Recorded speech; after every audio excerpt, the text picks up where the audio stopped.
Yo, how are you guys doing today? You alright? Oh man, I just got back home. I guess like technically yesterday, but I slept for 20 hours or something, dude. I got home at like 2 p.m. and I went to bed. I woke up at like 7 and then I ordered food and I went back to bed and I woke up 12 hours later. I was like, oh wait, more than that, like 14 hours later, dude. I slept for forever. This last trip was kind of killing me. It was too much. I was a whole month away from home and played 3 events in the meantime. We can't complain though. It went pretty well. But I'm so happy and excited to be back home. How are you, Raheem? Call me Stamp1, Skill at Luck, Blaine, Alberto. How are you guys doing? Jetlag Tort, congrats on 21st. Sadly lost my winning in. Yes. Thank you, Raheem. Thank you, Blaine. That's unfortunate that you lost your winning in though, Raheem. But it was close. It's close. You did a great job. Why didn't you win? You betrayed us. Yeah, I can walk you through my tournaments as well. So as you know, Brazil went pretty well. That was good. Granted, all the stars were aligning for me to win that weekend. Like, holy moly! Do you guys have any idea how lucky I was to get there? It was like 2 matches that tied their winning ins for top 8, so I could be 8th seed, and like a down pair that lost as well. And oh my god, it was a lot. And then having to get through Sander somehow, and the concede in the finals, and oh my god. Toronto was alright. Went 9-3-3. I was at the top 8 contention for a little while though, so it didn't like really sting me too much. This weekend though, this one stung a little bit more because I was 10-1, and I was essentially playing like 3 winning ins for top 8, and none of them worked out for me. So that one felt like a little bit more bittersweet, so to speak. But I mean, overall, I got to that point in the first place. So again, it feels weird complaining, but like you get your hopes up, right? When you are in that position. So I ended top 32, 21st, as you said, Raheem, this weekend. I lost, or like tied and lost 3 winning ins for top 8. With the list you see on screen here, I was really happy with the list actually. The Snorlax was a great inclusion for this weekend. Have 90 points though, can't complain. Yeah, I know you were joking. I'm kidding. I did want to explain anyway though. Hello Toranoa, 3 events in a row, being 1 match away from day 2. Oh man, Blake. Oh man. I mean, sometimes variance hits you, right? The only thing we can do is see what we can do different for next time again, and if there is any place we can improve or not. But sometimes variance will just be there for you, right? That's all right too. What's up, Central Villa? Thanks for a great game at Arlington, by the way. I really enjoyed playing versus you round 7. Oh yeah, that was really fun, Skill at Luck. I enjoyed our games as well. That was really fun, and meeting you. The Lax, yes.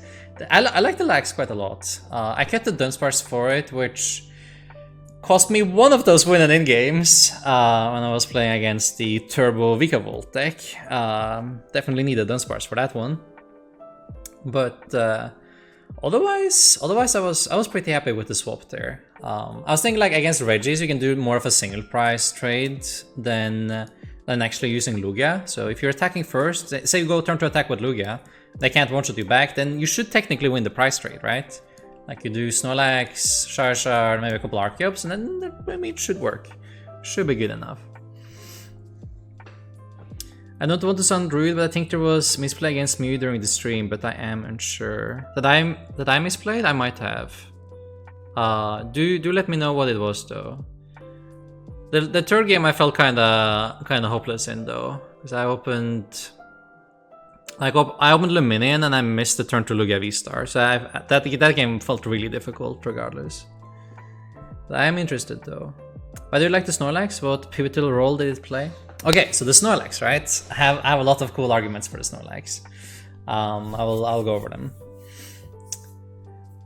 So in the mirror, it does a lot because your opponent can't knock it out with Luminion. So your opponent is forced to use either Charizard or a Archeops with a couple powerful energies, or use a 2-pricer.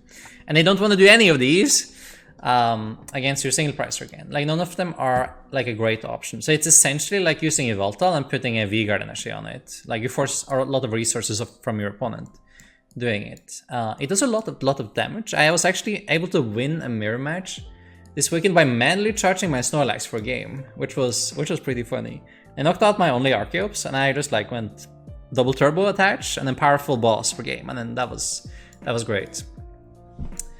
Snorlax also has this cool ability, so if you're up against paralyzed decks like Articuno, you can put them in the active and they can't Articuno it, they need to kill it or boss around it, so it does a little bit there. I didn't face any control, but this was really good against control, obviously, because they can't Yveltal Snorlax either, and like they can't really push you hard either, so you have time to like flip heads and wake up and continue taking prizes with less energies again, which is really good.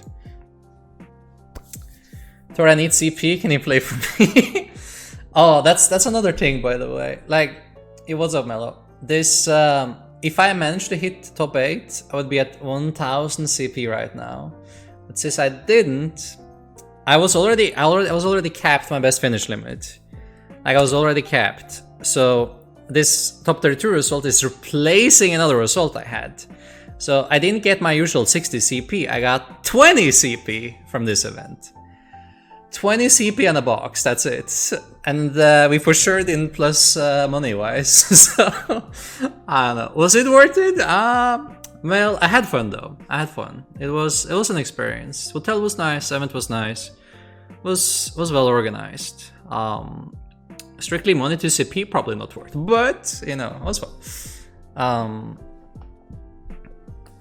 I'm so bad with Lugia deck, I always get bad hands. You need to trust your monkey more, I think. Like, just trust in the monkey, we'll get there. Why not adding a Lost City for the Regi's match? A single Lost City isn't good enough. You need multiple if you want to have a chance, like, to make that as your main strategy against it. And even then, you're still better off using Collapse City, because it's a better all-around card than what Lost City is.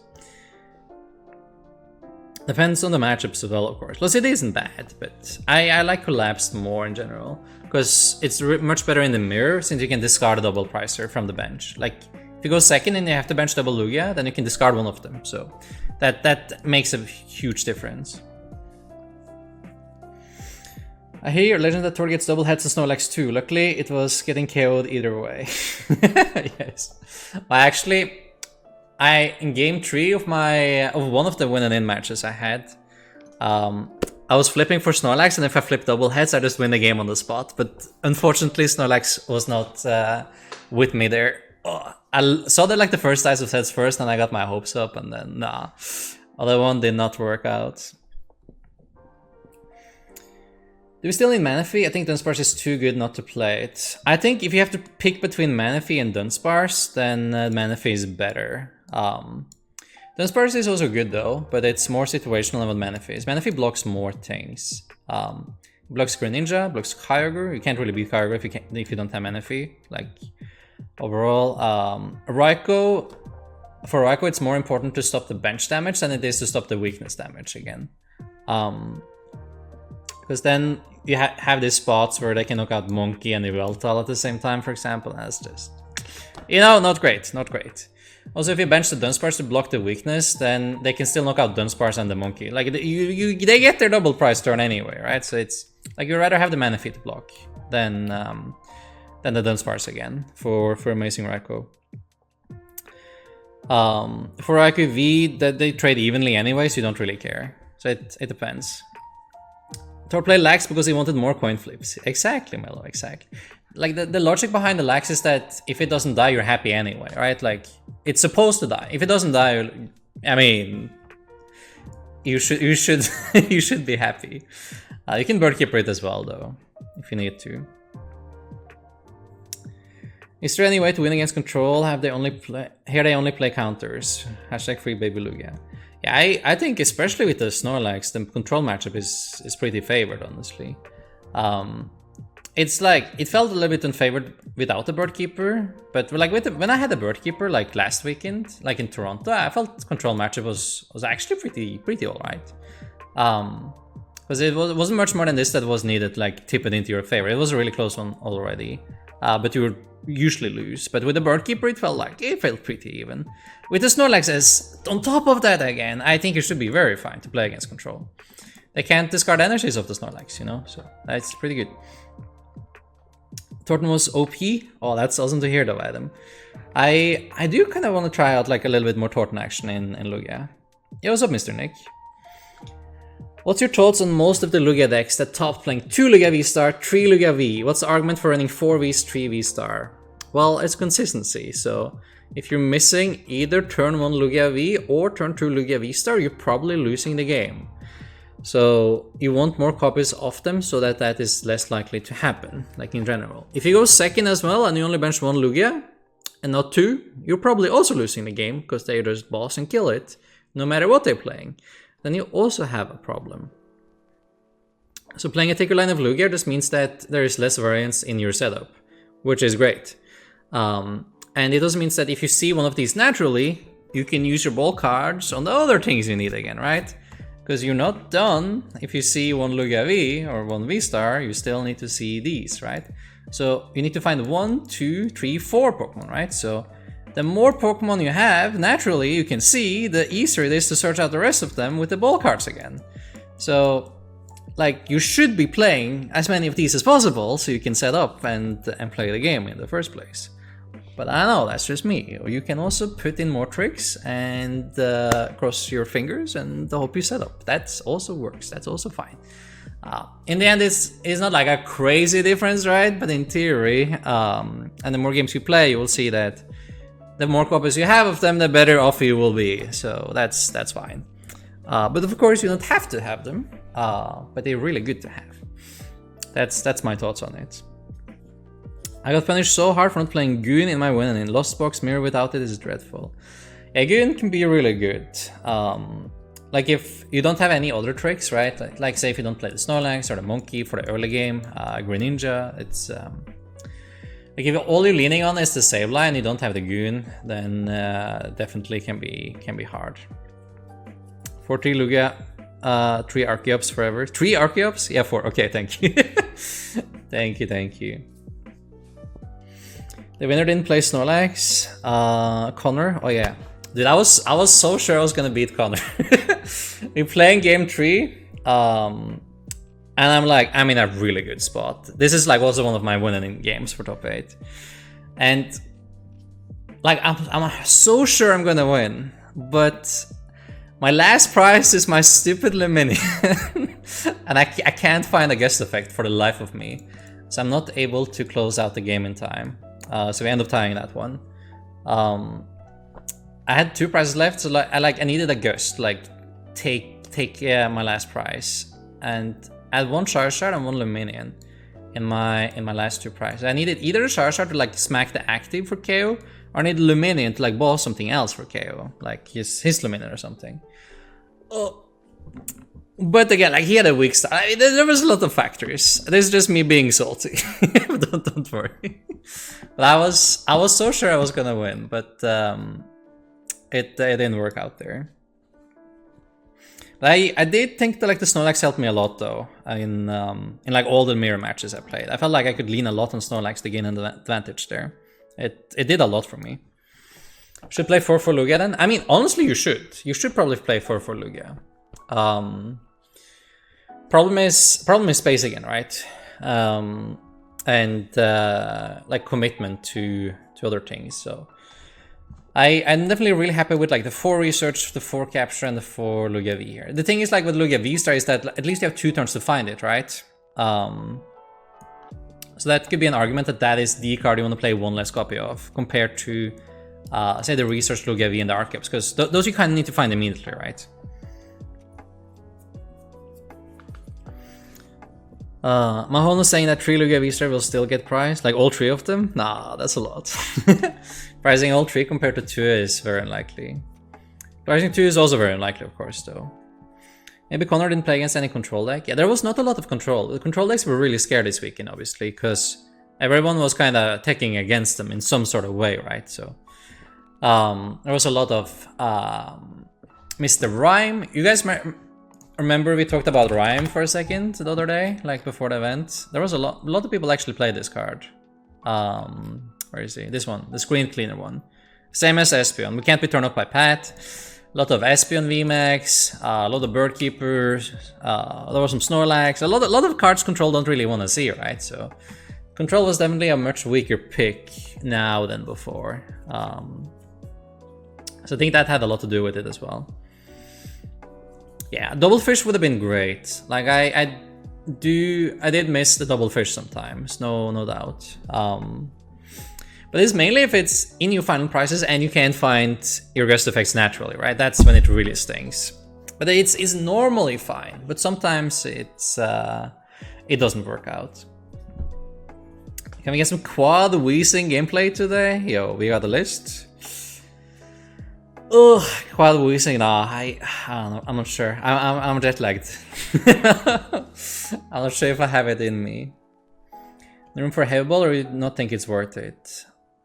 Nah, like Heavy Ball isn't searchables. It feels a little bit more random. It's not too bad though, but Double Fish or Fish plus Eldegoss. I'd probably do Eldegoss, because it's usually gonna be the same, but you have a little bit more juice against the very difficult ones where you need, like against Articuno, where you need to spam Birdkeeper a little bit more, and against Control. We also want to do the Birdkeeper, so I'll probably do Eldegoss to smooth over the worst matchups a little bit more.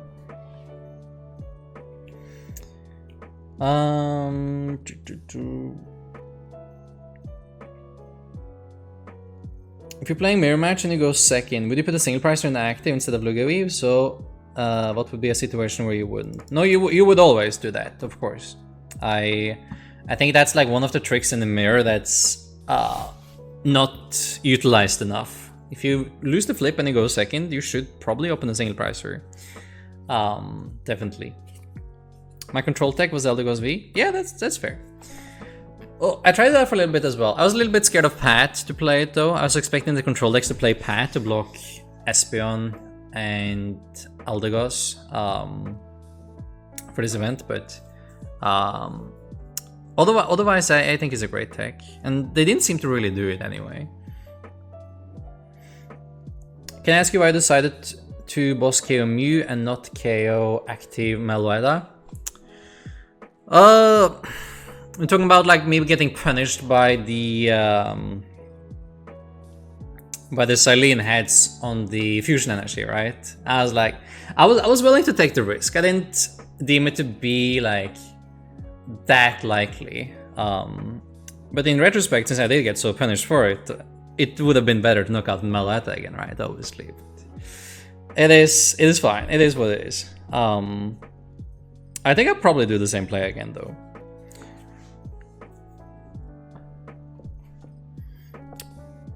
One Luminant Eldegoss was better than 2 Luminant in some spots this weekend, actually. I can definitely see that one, Blank. I can definitely see that one. Did Palkia just die off again? I did find one, though. One of my winning in matches was also against a Palkia deck. So I think, yeah, like it was pretty difficult. I ended up tying it. It was some really close games. It was really hard to find enough time to like actually close out the games. I definitely felt unfavored though. The game I won, he had like a really weak start, and I marred him into like very much nothing. No, you're not rude, Alberto. Don't worry. I'm of course willing to listen. Is that I think the play was fine. The thing is like the one-off, then you also have to flip for and then attach it. It's of course possible to get punished there, and I was right. So, but I think knocking out the 2 price is usually what you want to do, because you can do the 2-2-2 game plan at that point, right? So that's in general the argument you'd go for to go after a benched one, right? And you're usually blocking off like 2 options then, right? Like you're blocking off the Meloette option while taking a 2 pricer, right? So that's in general what you want to do. Answer for Duraludon decks. Oh, let me show you this card and this card. And then let me see. I'll show you one more card. This one, my lucky dice and win the flip. I guess it's not a card though, but this is probably the most important factor when you're up against Duraludon. Like Duraludon is definitely one of the more scary ones, but it is possible. If you go first, I feel pretty favored against Duraludon. If you have a decent start, because then you do a turn to knockout on something, right? Hopefully it's Duraludon, so before they evolve. If you do that, the game is over. If you have to knock out the Arceus, they will only have 1 Duraludon, so at that point you're only losing to boss. Granted, you can find your vacuum at some point, right? That's not priced. So if they have boss, they will knock out the Archeops first. Then when you knock out the Archeops, you will bench Yveltal and then charge it with the one you have left, and then you lose to the second boss again. That's how you lose that one. If they don't have the bosses, you can just jam the Yveltal, jam the vacuum if they have the Parasol already, and then kaboom, KO, and that's game again. And I don't have time to charge another one, so that way you win. But of course, you see the riskiness and things that can go wrong in with this game plan, right? So, but knock on wood, I haven't lost to Duraludon yet, and in the last in the 3 events I played this trip, I played Lugia in all 3 events, right? Brazil, Toronto, and Texas. I think I faced like 5 or 6 Duraludon, and I beat every single one of them, and I didn't take for the matchup. This was all I had. I had Yveltal and my 1 vacuum. And I beat all of them.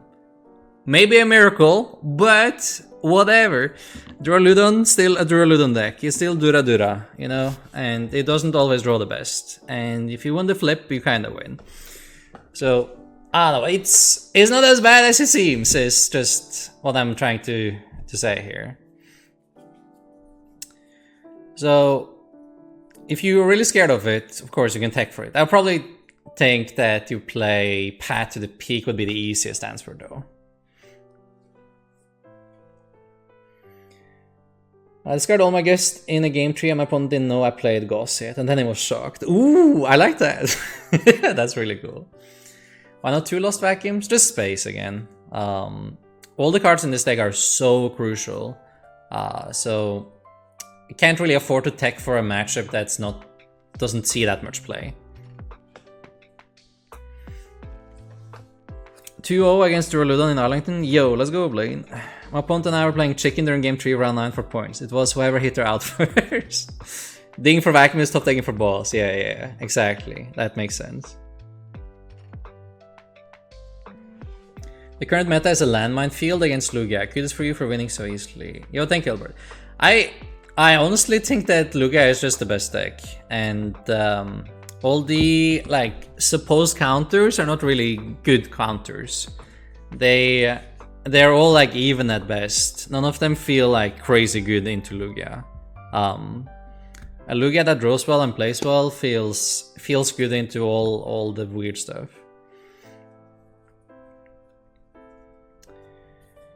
Why no amazing rare Raikou? Oh, so Raikou gets more value the less it is respected again, and less anticipated it is. In most games, Raikou doesn't really come in to matter. This was something we discovered before Brazil, testing for that, where I was really set to use it in Brazil, but then I played against really good players over and over again, and I used Raikou not even a full time in 15 games. I used it half a time. It almost did something in one game in my 15 games that I played the mirror against a good player. So it just doesn't come up that often. It's of course in theory very good, can catch your opponent by surprise. And if you do catch your opponent by surprise, it can steal a game, but like in general, didn't feel like it was worth the space again. There's so many insanely good cards you can play in this deck to smooth over your matchups that Raikou didn't like really hit the list. But it's definitely a good card in here, but there are a lot of arguments against it as well. Also, whenever you use the Raikou, right, you're spending all your raw energy, so then you can't use your Yveltal. So you always need to pick between Yveltal or Raikou that you need to like pair together with your Charizard again. More often than not, Yveltal is going to be better to use than the Raikou. Also, if you're playing the mirror, right, thinking, I can one-shot the Lugia with a belt with the Raikou, that's good, right? But if you spend a belt on the Raikou, then you don't have a belt for your Charizard or your Lugia again, which is also very important, right? So, like, whenever my opponent used Raikou just knock out Lugia, I was really happy, because that blocked off their Yveltal and they wasted the belt. So now they had a harder time knocking out my next Lugia again, because they spent all their resources on this one knockout on the Raikou, instead of like just using Yveltal and using the belt on Charizard or Lugia again. I hope that makes sense, but it's like that extra energy it takes to use Yveltal, you can search out from the deck, is much better than wasting a belt on the Raikou again. So Lax meant for? It's just a really good Pokemon with good stats, does a lot of things in the mirror. Your opponent can't Yveltal it, and they have to use like a really good attacker to get rid of it. So you have one extra good single price option, so you don't have to attack with this guy as often. It is a really nice to knock out two pricers. So you can knock out Luminion or Lugias with the Snorlax. And you can finish off something that you tacked into with Lugia or whatever. It's a really good card in general. Game plan versus Regi. So right now it's actually like we attack turn 2 with Lugia. We hope we don't die. We bench the Manaphy. And if it doesn't die, it trades 2 for 2 because it attacked first. So you're going to be 1 turn ahead. And then from that point, we're just spamming single pricers. So we run into them with Snorlax, Charizard, maybe Yveltal, and like Archeops, and like just go, all single pricers, and keep it at like an even 1-to-1 trade the rest of the game. That is the plan. So obviously it would be better with the Dunsparce, because then they can't high roll the KO turn 2 on Lugia, but now they can, so you kind of have to dodge that turn. I was willing to take that risk to get some space for Snorlax, and I'm happy I did that trade-off. Lugia didn't feel horrible all day, except against the Aerodactyl nonsense. Yeah, the Aerodactyl nonsense, you probably want to play the what's it called? The Canceling Cologne. This card actually kind of cool. You turn off Duraludon, Aerodactyl, and Weezing. All three really sucky card to play against. So Canceling Cologne has a lot of good value there. And then, maybe if you play the Cologne, you can get a little bit more value out of your Raikou as well, if you want to go that route. I agree 100% Lugia can't be countered that strongly unless the counters hit the nuts. Yeah. It's like, even the counters hitting the nuts is like, Lugia hitting the nuts back, you can kind of even it out, you know? It just depends how the Lugia deck is teched. Like, the inherent strength of the Lugia deck is just, I don't know, bananas, bonkers, incredible. It's just insane. You don't need to play Dunsparce against Lost Box with some lightning attacks. It's actually honestly fine enough. Oftentimes the matchup just comes down to the Stoutland anyway. Like turn 2 Stoutland Marnie steals the game often, and I'm okay trading down the Lugia. The Snorlax kind of makes up for it. So you can just like not attack with this thing. If it never hits the active, they can take advantage of its weakness, right? So you just go Stoutland, Snorlax, and the single price stuff instead. Because that can also be a route if your opponent is playing Lost Box with lightning stuff. How useful is Stoutland for you? Emo, it's bad against Lugia, Mew, Duraludon, Edge, and it's bad if you start out with it. Only argument to see is against Lost Stonebark. Just speed playing, I want to hear your thoughts. Yeah, I mean, even like it has some random uses, but even if that is true, the Lost Box matchup is so difficult without it that you need it. And Lost Box is also so popular that it's worth taking for. Like as a one-off tech, this is a really good tech, and you need it to play against any Lost Box variant. So like even if it has 0 uses, which it don't, it has some random uses against these other decks.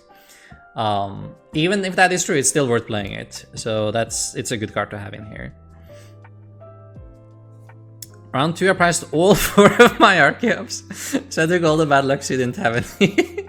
Yo, thank you, Adam. I appreciate that. That's kind of incredible, though. The chance of pricing all 4 of the same card that's like you see it like once every few years. You know, it's so unlikely. 1 to 2 Cologne actually sounds broken. Yeah, it's not bad. Definitely not bad. It's really good against all the weird counters that they can at the moment is kind of iffy against. Or Dactyl, super scary. You lose the flip, kind of lose. Wheezing can also be pretty scary, or at least annoying, right? And Duraludon can also be very scary. So then you have that one extra out there, kind of like having Pat, right? But more flexible against these other 2. If all deck hits the nuts, what's the best deck? Regi? Oh, turn 1 Regi attack. Like if you could like guarantee a turn 1 Regi attack every game, I think I would do Regi, yeah.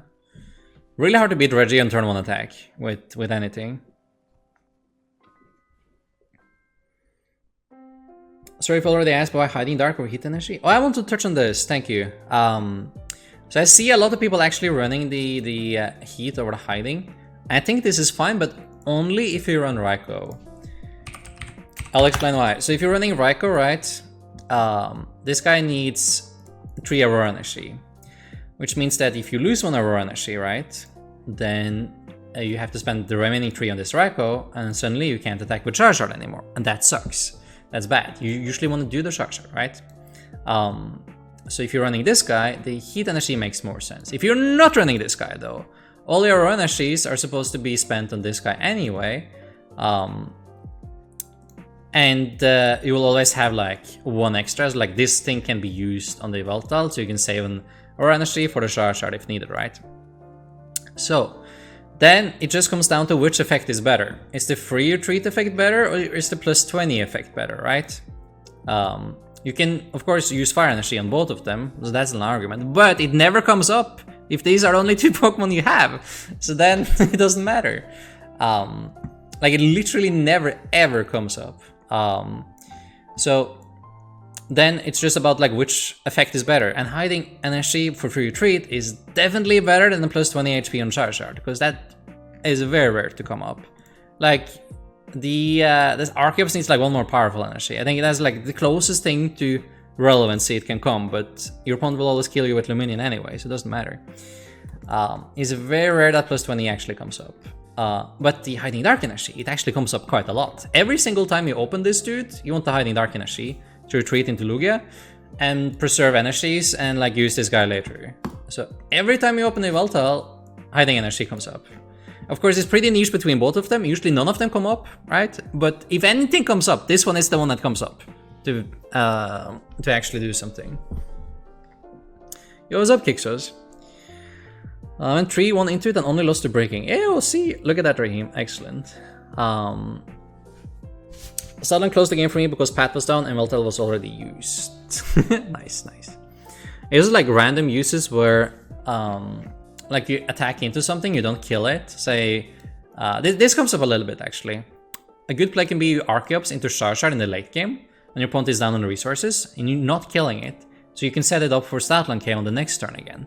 That's actually like a kind of hot play you can do against the mirror to close out the game at the very end. So there are places where Statland can come in hot where you normally not like thinking about it, like the mirror there. Turn 1 Regi attack isn't fair. Yes, it's not. It's not at all. Turn 1 Regi attack plus Pat best in format. Yeah, I mean, turn 1 Pat Marnie attack with Regi, so you probably beat everything, right? That's strong. That's very, very strong.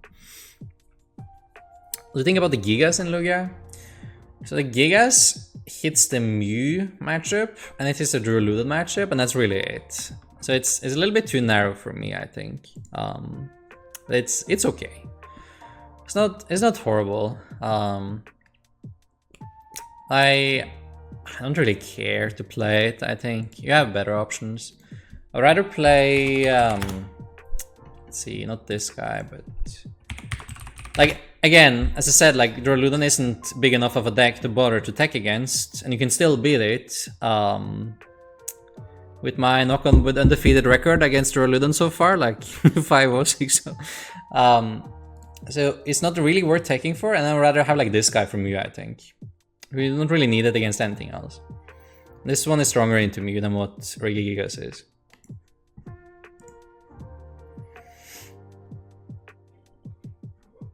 Hey, Third Step, it was nice to meet you finally. Yo, Rancher Soul, it was nice to meet you as well. Hope you had a great weekend. Heatfire can save your Sard against Regi Drago. That is true though.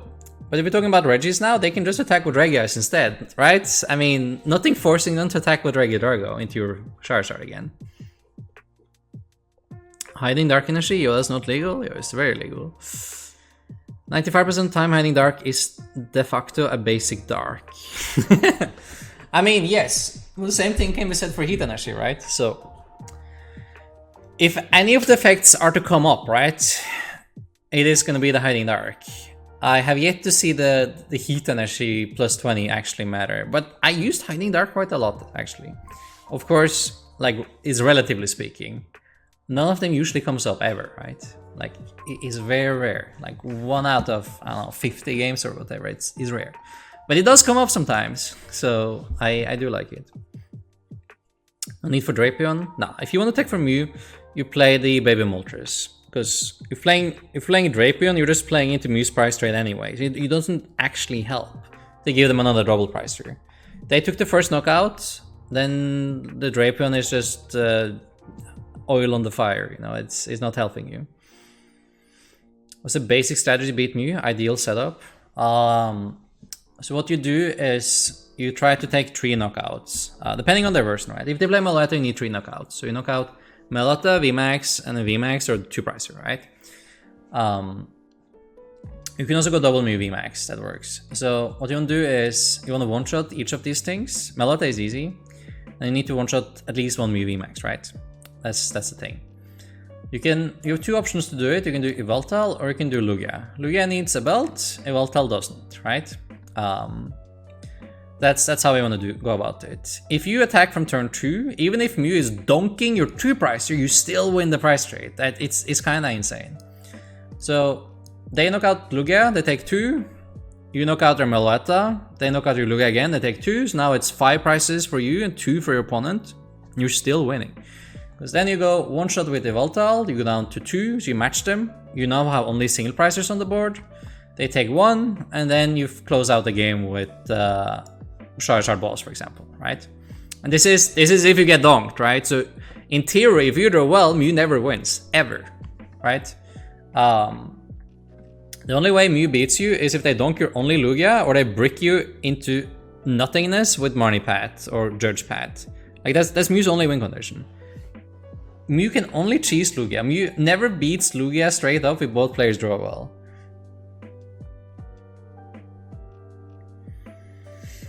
I did lose in regional top 32 to turn on Regi Pat carrying my I'll be fuming there, I'll be fuming. I'd rather play Drapion from Mew over Giga so I can KO Mewtwo if they show up. Like, when you're playing against Mewtwo is never actually hitting the board though. Like, you're only playing against the Yveltal and Snorlax anyway. But I can see the worry for it. But Mewtwo doesn't actually hit the board though. There is a Miltank plus Yveltal plus Blissey deck that is so OP. The other day someone played against me and was horrible. Yeah, I've played that a couple times in tournament actually. It's definitely a little bit easier to beat than like the straight control one. Because it's like you don't really care that much about the Blissey part. But it's definitely can be kind of annoying to play against. I think the most annoying thing is that like they swap between the Yveltal and the Miltank. But all you have to really do is attack with Arceus though. And I played Drapion and auto won the matchup until the Echo Horn the Drapion for a game. Oh no. Exactly. I rather like the Moltres more, I think, for the Mew matchup. Because it plays better into the price trade. Even though you have to commit energies. Yeah, the Drapion has no energy commitment, that is true. Judge Pat, so horrible. Yeah, I mean, if you have a good turn 1, right, like you discard a couple Archeops, it's not that much you need. You need a Quick Ball and you need to evolve your Lugia, and that's it. So it feels pretty doable. Like, it's very important to play the Pumpkaboo, obviously, though. It doesn't really work without. What's the fat sleeping guy for? Not asking about Horde. Just good overall card. Really good into Mirror, Lost Box, Control. Has some good uses. Is Stormgear being played so heavily that people are preferring Judge over Marnie? Yeah, it is actually. People are actually judging now instead of Marning, since Stormgear is so popular. Well, if I ask him kindly to put Mewtwo down, I mean, maybe. That will also be an argument for the canceling Cologne, actually, right? Because then you can turn off Mewtwo and you can kill him with the Voltal. I mean, it doesn't come up often, but, you know. Is there any deck that actually had favorable Lugia matchups? Some sort of box deck, maybe? So I think the only deck that has like a real favorable matchup against Lugia is probably Zoroark box. I think this is like the best deck against Lugia, but this deck cannot beat Lost Box, so that's the trade-off. You can play the Zoroark. Zoroark is probably the best deck you can play against Lugia. Like, there's multiple decks that are kind of evenish with Lugia, but no one that like really stomps it, you know? Zoroark probably the closest you can get to having something that like stomps it. It's still not a free win by any means though, and like the Zoroark deck has to like tech for it as well, like, it's probably the strongest thing you can play against it. Yo, what's up, Mythic Tiger? Ooh, let's see. You go second against Mew, you still try to always start a one pricer. Yeah, I like that actually. It depends how good your starting hand is though, because again, I will try to judge and Marnie you. So the upside of starting the Lugia is that you get to breathe the wind and discard another Archeops. So that's usually pretty good. Like, it's worth the trade-off. Because if you set up, as we talked about, right, normally, you always win, right? Like, if you're not missing a beat, you win the game every time. So it can be worth starting Lugia for that reason. But if your hand is like absolutely nuts anyway, you just start a single pricer. So they can kind of have the boss or cross switch instead of judging you. Is there a rule where Tord would play a control deck at an event? I mean, there is. Problem with control is that it's very hard to close out an event, right? And you know, I'm greedy. I want to close them out as well. It's very difficult to do with control. So if I were to play control would have to be like insanely good. Like, you would need crazy good matchups for me to wanting to play it. Like, time being a factor is also really annoying, because like, if you lose the first game, you at very best you're getting a tie, right? So if you're playing something aggressive, you can rush through 3 games in an event. So that can make up for quite a bit of like variance and matchups. How do you approach the match against Duraludon? Just win the flip, man. Just win the flip. No problem at all. If you can't win the flip, hit your Lost Vacuum at some point. And try to dodge the boss from Duraludon. Mew's not that difficult, except if they find Judge Marnie. No, I mean, which is always... I mean, you need literally 2 cards, right? To find off of those, off the new hand you get, right? You need to find the Pumpkin and you need to evolve the Lugia. That's usually all you need, if you had a decent start. And could discard a couple Archeops. So, it's not that bad, like, really. Did you totally play control and player skip 3, so it's this world? Yeah, I mean, in player skip 3 we played with no overall timer, right? So you took away the biggest downside of control and we played online. I'm like, you know what? I will send it. Control insane. So if I can get that sort of advantage, obviously, I mean, I wouldn't mind playing some control fun. But if I have to like sleeve it up and take it to an event, and get cooked in top 8 by timer? No. that's different. Aitor, are you chilling at home for a bit? Was the next tournament? Yes, Trickster. I'm at home for a bit now. So next event I will be going to is going to be Liverpool, and it isn't until like the end of January actually. So I'm pretty happy about that. I finally get some weeks at home. I don't think I even managed to spend a month total in my apartment since February, man. I've been traveling too much. I'm really hyped. I get some weeks at home now. It's incredible. Really stoked. Should we be expecting counters to come back for San Diego? Yeah, I don't think the format will change too much, honestly. It'll be about the same as we have now. Brother Outro will beach for trading if 5 golden quick pull. No, sorry. Yeah, I don't. I have some IRL ones, but not a lot online. The joke is that Sanders still stuck in his top 8 match. He's still playing it out to this day, actually. Let's make Torton work in Lugia. Oh yeah, we could try out some Torton today. Actually, it'll be fun if we get far enough to play today. Something that's been on my mind is not benching the Yveltal against Mew because I'm afraid they'll boss it. If they manage, I'll just pray I can get a quick ball. Has that ever come across your mind? Yeah, so the thing is, if you bench it, it's kind of like a win-win, because if they boss and kill it, they take 1 prize and they leave your Lugia alone, and then you kind of win the prize trade anyway. They can't really afford to take a single prize trade at any point. If they do, you kind of just win straight up the prize trade anyway. So I usually like to bench it, especially if I can pressure with a scary Lugia at the same time. If you can go like the Belt, Triple Powerful Lugia play, then the Lugia is protecting your Yveltal by just being inactive and scary. So then it's very fair to bench Yveltal. But I usually don't really mind benching it anyway, if my opponent is at an even number of prices. Try the Torton, please? Yeah. Tort isn't it San Diego? We can win it. Yeah, I'm not gonna be at anything before Liverpool. I think that will like conclude my NA regional spree for this season, honestly. I was planning on like doing the one in Florida, just because I kind of want a vacation in February and it's warm. That sounds nice. I come back home and dude, it's so much snow there. Holy moly! It's like outside of me, it's like a meter snow, like just stacked. It's insane.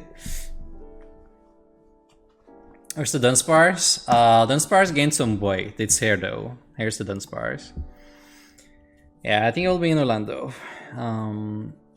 Meta forecast for San Diego. Copy paste from the last 3 events. Not too much changing, I think.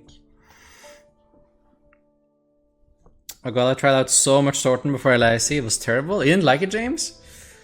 It sounds kind of nice though. I never really tried it, but it sounds good in theory. Hey Theron, thank you for signing my son's playmat right when he got off stream after losing. I know it was probably the last thing he wanted to do, but he made his day. Oh, I'm so happy to hear, Johnsy. No, of course not. No worries at all. I would do it at any point. And I was, yeah. I don't take the losses as hard as you might think. It just happens, right? It's all right. Thornton works so well versus Mirror and Mew. Super easy to get the Yveltal out without them expecting it. Yeah, like it can definitely provide a little bit of extra tricks, right? Like, and you can move a double pricer into a single pricer, which is also really cool. Also, argument against playing no V-Guard. It would help a lot against Mew and Lugia matchup. Yes, it would. That's the 2 matchups it does something against. So the argument is really spaced though. I didn't have any card I wanted to cut for the V-Guard. Like, this card could have been the V-Guard. But the Snorlax helps a lot in the mirror too. It's not too shabby against Mew either. It's okay. Definitely much better in the mirror though. But then...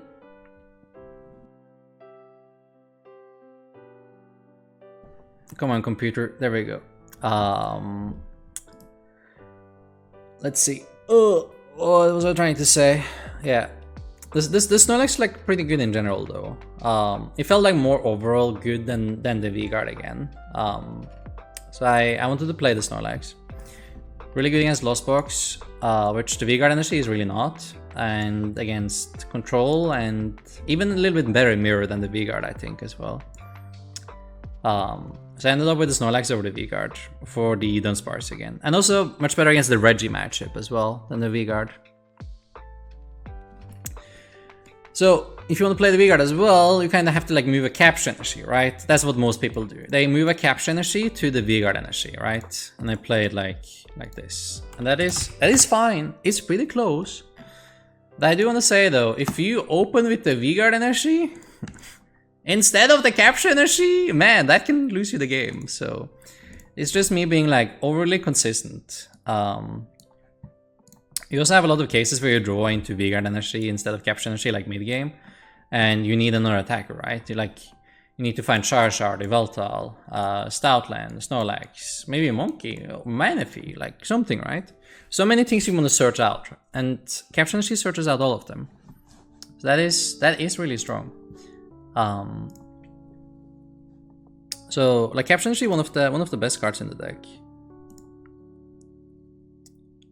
So I think that just one has a lot of value. But of course, nothing's stopping you from doing this, but it's less consistent than doing this, right? And if you want to play both, then you need to get another option, right? So that's the reasoning here. Meta forecast for post rotation. Right now, my meta forecast is 99.9% Mew for post rotation, because everything else is getting such a massive hit in the stomach that Mew is the only thing that has everything left. And if you nerf everything like crazy except Mew, then I believe Mew would just run away with it, you know. So meta forecast right now is Mew broken. Why isn't your RL deck as blinked out as your online deck? You also see this is an unlocked account, right? So I have all the cards here. I could buy them IRL as well, but it is it's a little bit more hassle, and I don't have to worry that much about my deck either. And it also, I don't know, it's a little bit of superstition as well, I guess, just playing as like with as low rarity as possible.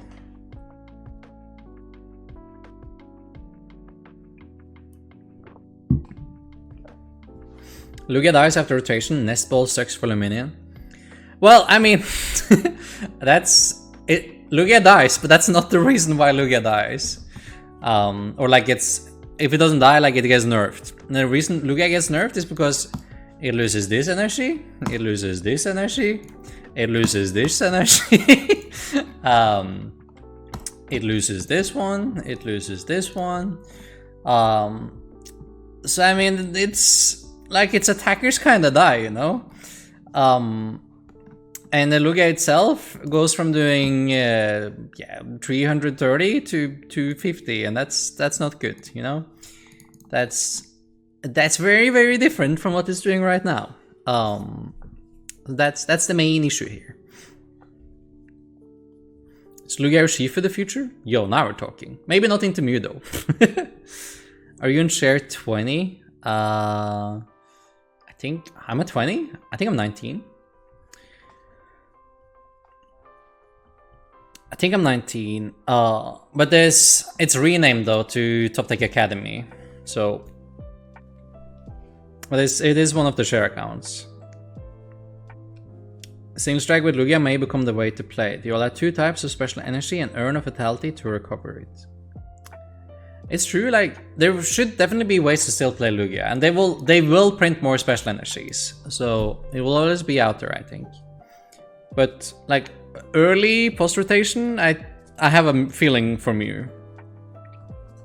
Mew loses Quick Ball, that's fine. It still have basically everything else than the Quick Ball.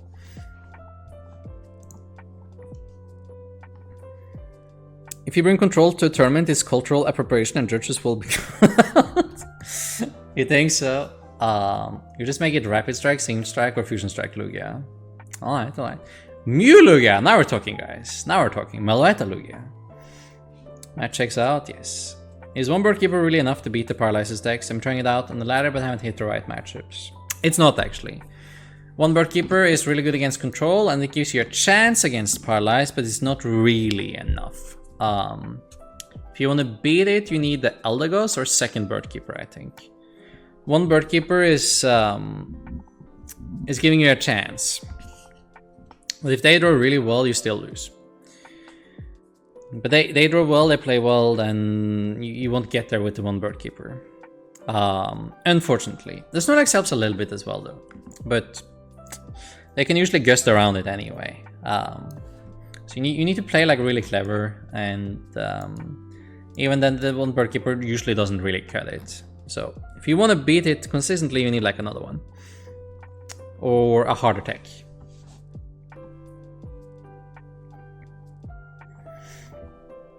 Like I faced one and I tied it. I was kind of close to winning it, but it definitely felt unfavorable, no doubt. Ladder should be renamed Anti-Lugia Ladder. Yeah, we can try. Lugia VSTAR, Gengar VSTAR will be the way to go. Now we're talking. Gengar VSTAR? You mean VMAX? I got hit by Deoxys Lugia with Fusion and Single Strike energies at one of the regionals. Yo, really, James? Yo, that's insane. I love that. Oh, that's so funny. Furside Girl is pretty cool in this deck also. I think I'd rather play Torton though, right? I'm thinking about this card. It's like technically fine, but it might be just a little bit too niche, I think. But Torton sounds kind of nice though. What do you even cut for the Torton?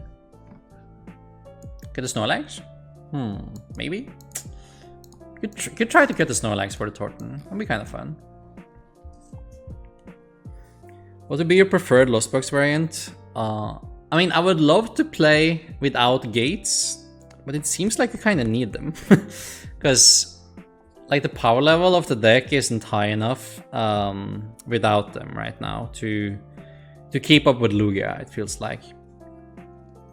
So I would probably do a gate variant. And you need something to deal with Snorlax. That's like it's Stoutland. That's the most important part. So we need like most likely Snorlax Belt. That's like the easiest way to go about it. Too risky. Snorlax should remain. One Marnie. One Marnie, dude. What have you been? What have you been smoking, man? One Marnie? We're not running one Marnie. We need Marnie. Serena, Torton. Look at the Serena. Like 3 gust effects is pretty risky though. I swear, like it's like if you cut Serena, you kind of need the Eldegoss instead again, I think. First though, this is one of those cards to keep somewhere in the back of your mind. Someday it will be niche. Or nice. Niche? Could be. It definitely niche already. What situation do you play Snorlax? Because there's so many options you can do when you play Capture Energy or Quick Ball. Exactly. Oh. You play Snorlax when you want to knock out the single pricer in the mirror often. That's really good. Snorlax is also very good against Lost Box in the early game. Very strong, because they have nothing to attack it with. Like Cramorant sucks into Snorlax. Horrible. Can't finish it off with Sableye afterwards either. So really strong against Lost Box. Then you kind of ensure the Lost Box matchup if you have both the Snorlax and the Stoutland, I think. Get Manaphy for frenzies like the champ list. Ooh. Get the Manaphy and we do the Torton. We'll have to put it back later though. Change one Marnie for one Judge. Let's troll. Oh, I can be down for that. What do you think about Raikou now that it won? Nah, not convinced. Not convinced. There's just one event though. Torton will be the card that chills 4 turns in your hand and eventually gets discarded.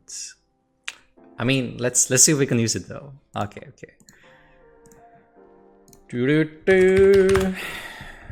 Today is the day. I guess we can Torton the Snorlax into a Lugia or something and then evolve. Now we're talking. I'm gonna add a V-Star to Thornton. I mean, you could do that as well. Like, it's getting a consistency card, right? I rather like to cut tech for tech. I'm usually more happy with that, but Manaphy is a horrible cut, though. Horrible cut. Lugia, Texas. I mean, it's still kind of true, though. It's a Texas Lugia variant.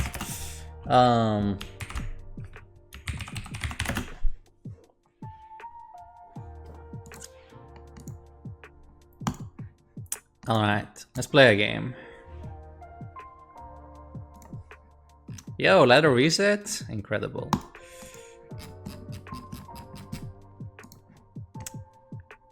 Ta-da! No Manaphy, no Dunsparce. Time for Raikou? Oh yeah. Let's see how punished we will be without having any of them. Man, I want both of them.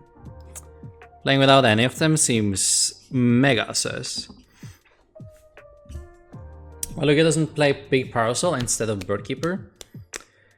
Big Parasol is a little bit more counterable than what Birdkeeper is. So if you put it down and your opponent discards it, then you get 0 value out of it. Oh no, not like this, man. I just went in. can't kick me already.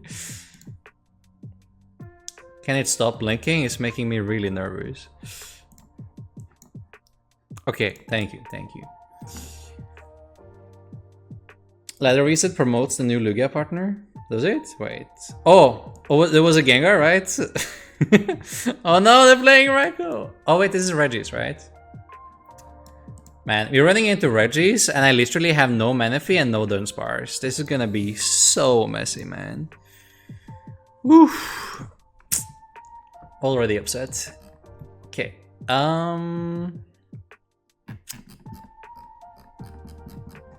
Alright, let's see what we can do though.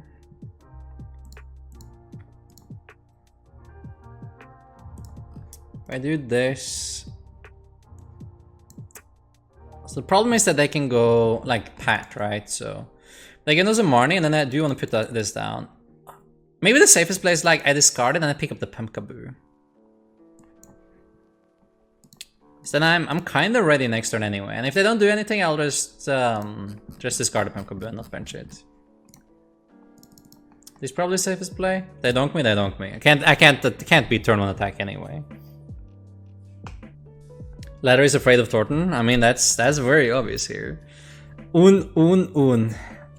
Where's your collapse stadium? Yeah, no. Where's all 4 of them? I need a ton of them. Oh no. Oh yes! Alright, excellent. Okay.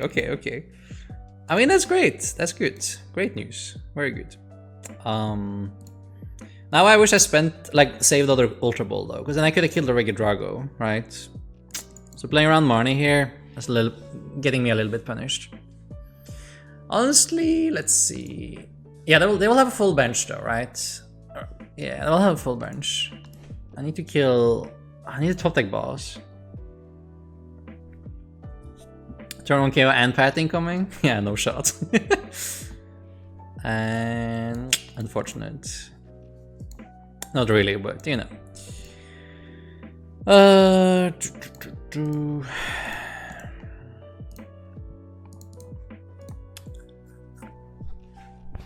So their discard pile is looking like 1, 2. So they can attack next turn. That's really it. I put on the Regi Lecky. If I kill it, I'll just promote this, but at least this one doesn't kill me, so I'm okay with that, right? And I get at least 2 prizes for my Lugia. So I guess I do that. It's a little bit annoying having to spend a powerful though, because then I can't use the Stoutland trick against the Regi Lecky. Which is another win condition you have. Maybe I need to go like a Yveltal next turn. We'll see here.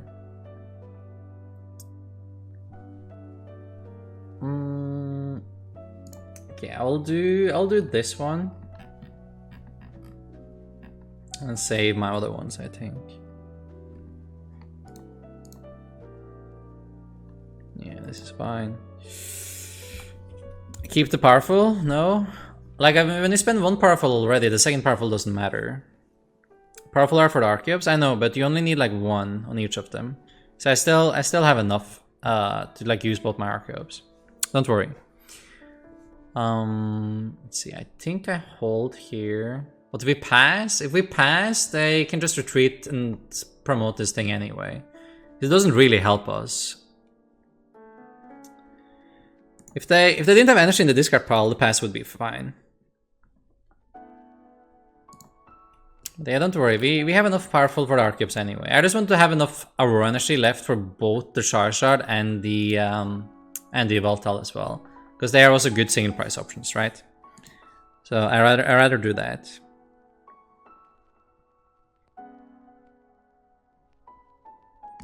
Against Regi, would they ever set up second 2-price attackers, solely single prices until end of game? If you play Dunsparce and Menifee, you would probably set up a big fat Lugia when they go down to 1, right? Lax? Nah, not yet, not yet. I have a feeling they have to attack with Drago here. So I don't use the Lax yet, so they can like one-shot it with the Drago here. Yo, they play the Eevee? I love that. That's funny. I just need my Lugia to tank a hit, and this is probably the best turn I can expect my Lugia to tank a hit, right? Like, this is the turn it needs to tank. Okay, they didn't play Supporter. Okay, I think we'll do the Yveltal here. Okay, there's one double turbo. Let's see. I know, okay, I know there's 3 Aurora Energy in the deck, but I can't remember if the last double turbo was in there. Because I was too lazy to check that properly. Let me see. Oh, it's not. I could try to get it off the monkey, I guess. It's kind of unlikely though. Let's see. I think that's 160.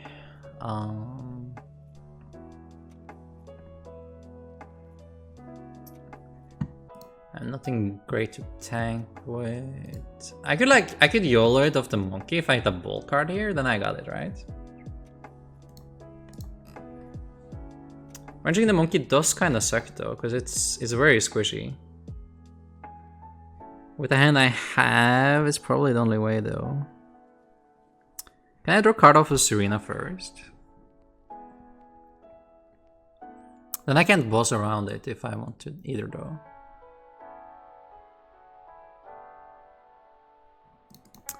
I'm just gonna YOLO this one. Nope. Not today, man. Not today. Alright. I wanna give them that many cards. Ugh. Still like doing well price trade wise, but like if I don't kill it, then I think I save my boss.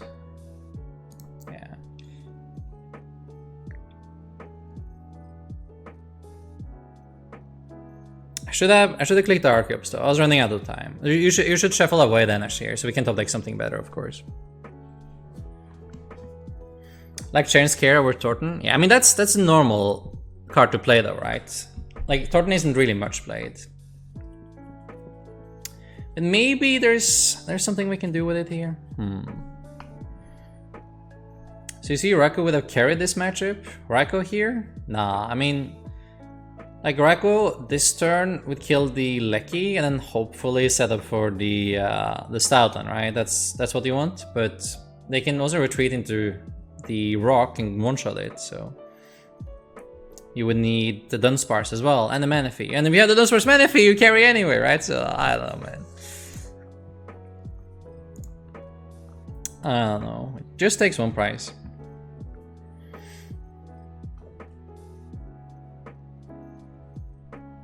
Wow, Regi, that doesn't only play 1 pricers? Registers? Bad night mode, let me use 20 question marks? Nah, impossible.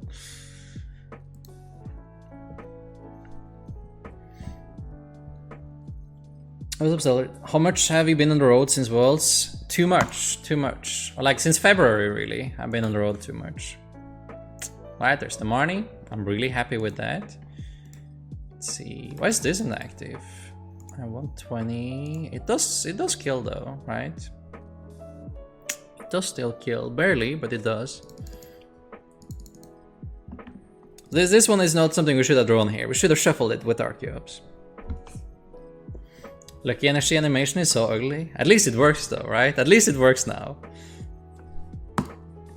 I mean gift, right? Could you explain a bit more why bossing the Regieleki was a bad idea? I mean, it wasn't bad, but it doesn't really do that much.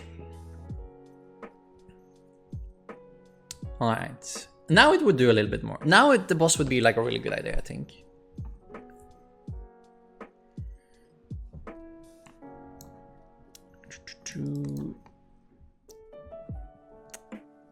Let's see. Let's empty the deck a little bit more. I guess there was a lot of bad cards at the bottom though. Maybe I wanted to monkey first actually. It was close. But there was like a couple captures though, right? I still kind of want to do the Voltal play, so we should do the double turbo back in again. See if we can find an out here. Oh, we can. Not bad, not bad. Alright, happy with that. I think I like Yveltal here, right? Like kinda down on cards. Where do we ever do the Luminion? I can do Luminion, pick a boss and kill this, promote the monkey, but then they have the Regi still. They have 4 cards. It's like how good of a turn is the Yveltal? It's like fine though, right?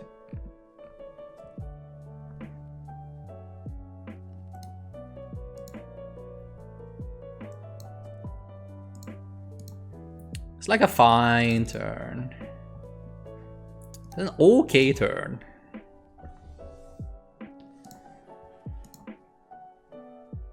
Let's see. I think I'll attach this one then, right? I'm gonna just keep these. I keep them all. Now I want to attach in case I need to research, right? Can we price? No research. What about ball cards? One quick? No, no quick either. Alright, let's do this then.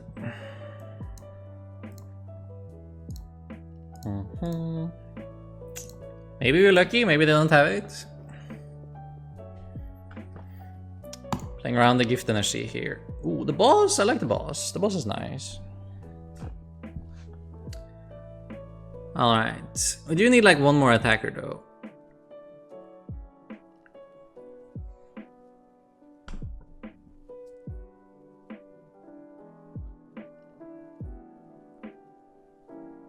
Raikou with super powerful does take a double KO. I mean, powerful doesn't work on Raikou though. I'm not sure if you're memeing me or not, but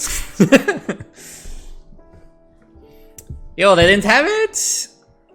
Ooh, do they miss one time? Maybe one time. Like, I'm happy with this regardless though, because my Yveltal lives here, so now I should be able to win the prize trade.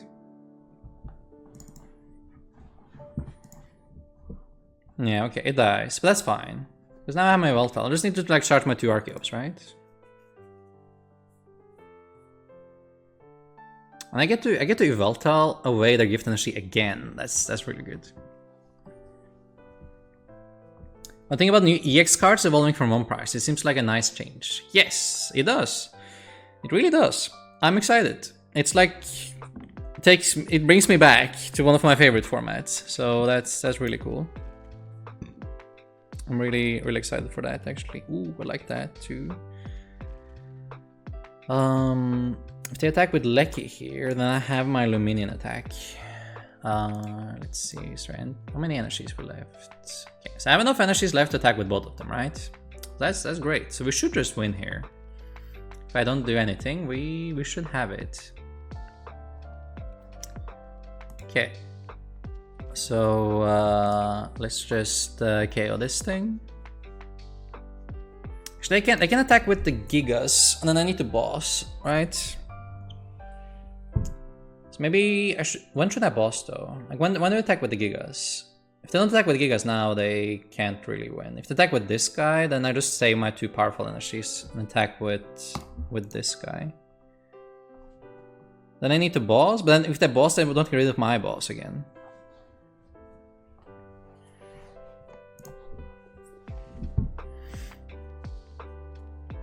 Would you consider trying to live in USA just for the number of major tournaments we have?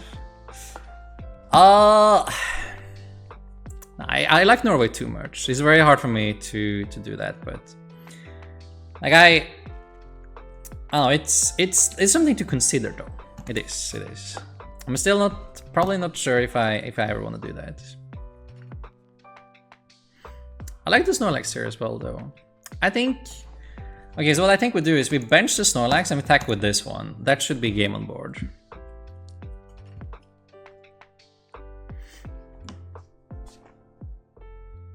Yo, what's up, Stevie? Up, down, lol, sup. Will you put cookies and milk out for Santa? Of course. Who doesn't?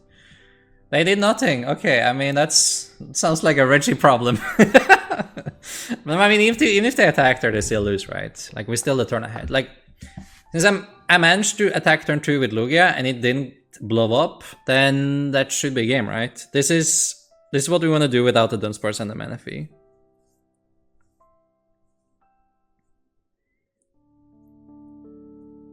Don't move here, it sucks. Yeah, I mean, have any of you ever been to Norway, chat? Like, Norway is amazing. I know I'm biased off, but Norway is insane.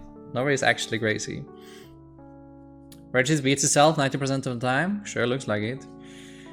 It's kinda the thing with the deck though. Like, you miss one beat and your opponent just keeps attacking you, and then your deck doesn't look that amazing anymore. They patted you too late. Yeah. But I picked up this guy immediately, right? So even if they patted turn 1, I was ready.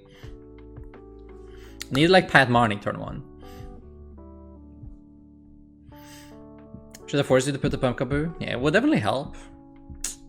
But with the attack they missed, they would still lose though. I'd rather live in Norway than US also. Can't imagine. Think I must stay in Canada. Canada is okay though. Still not as good as Norway, but you know, Canada, Canada, okay.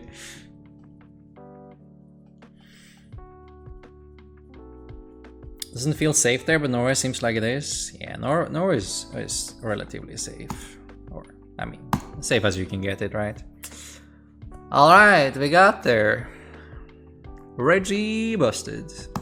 Can't believe we still won with 3 prizes against Regi, cutting both Manaphy and Dunsparce. That's pretty funny. Regi's problem is because they didn't turn 1 attack plus pat. Yeah, that was probably a misplay. I would definitely Marnie pat attack turn 1 as Regi, right? That just seemed like the play, man. Why didn't you just do that? Why didn't you just attack turn 1 with pat, Marnie? Norway is insanely expensive. Yes, that is true. Even though, I don't know, maybe I'm just at the wrong places, but like traveling in the US and stuff is no cakewalk either. Like, holy moly, the hotels, the flights. Oh my god, man. Dude, a single regional trip like probably cost me at least twice, probably 3 times as much as what I could have done a regional trip from here. Obviously I live further away though, right? But like even domestic travel in the US is bananas.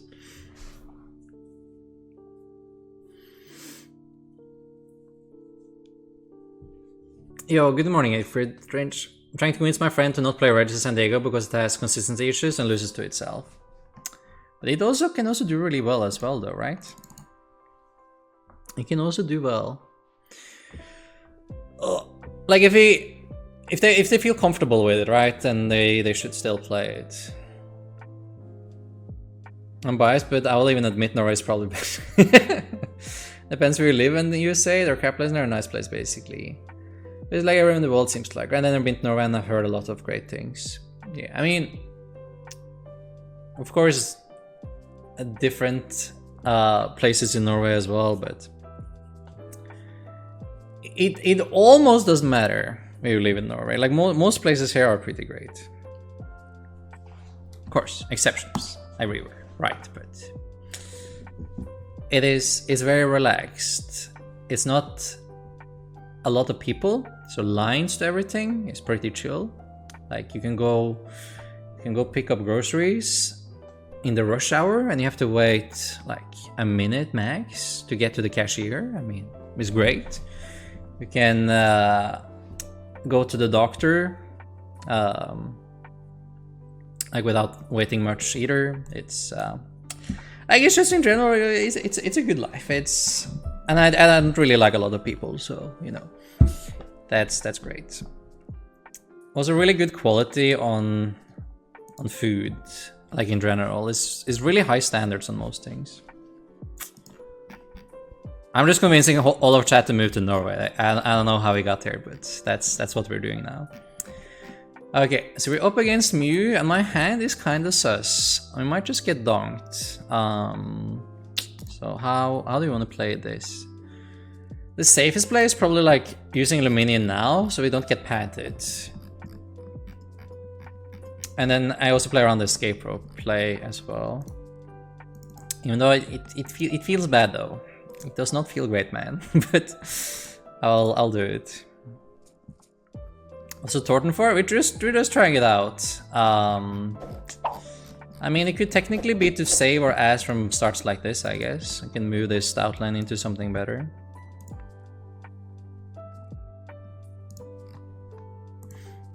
I mean, if I had a V-Star in hand, maybe I save the Ultra Balls. I can Torton back my Lugia if they kill it. Nah, I don't know.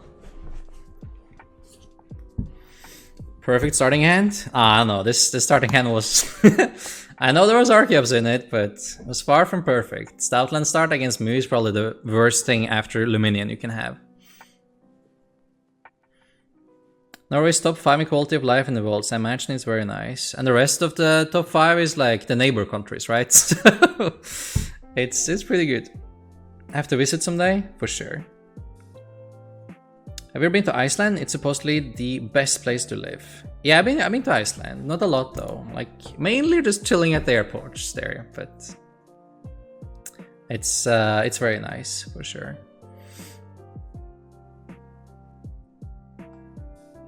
They have it great. I was wondering why you're going to NA regionals if you are in EU. You know, you just have a little bit more of them than we have in EU, so.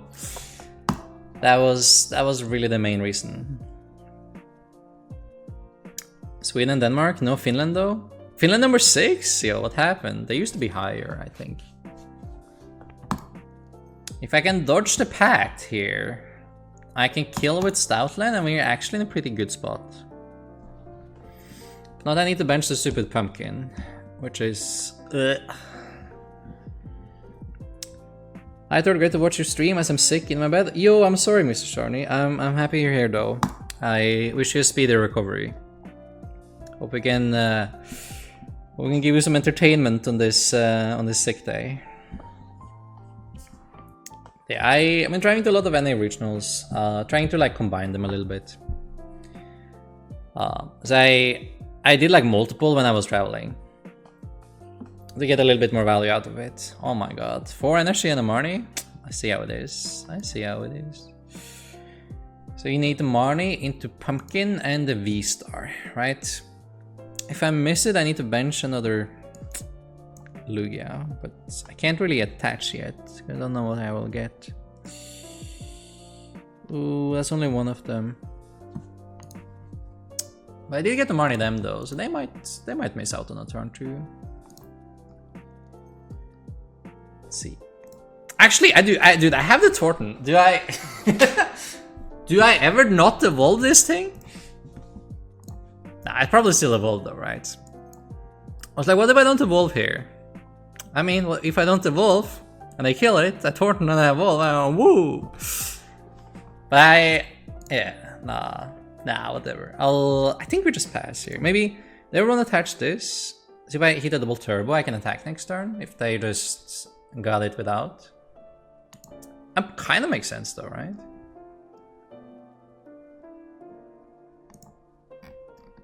If I bench this and I can't really bench anything because I can't need to bench like stupid pumpkin afterwards.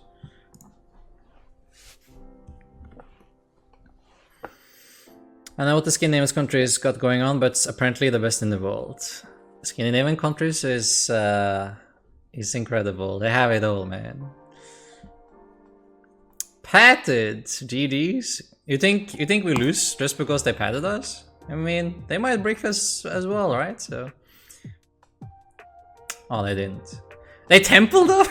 So now they need another energy themselves. That's funny.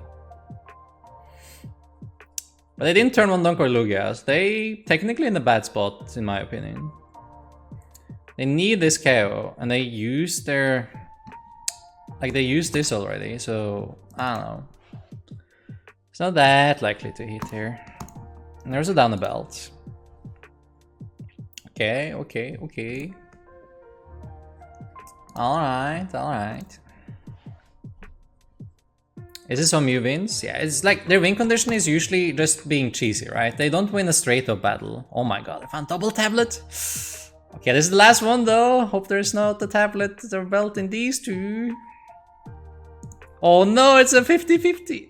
Oh, let's go. No! Oh, we got bamboozled. Okay. Can I do some Torton stuff though?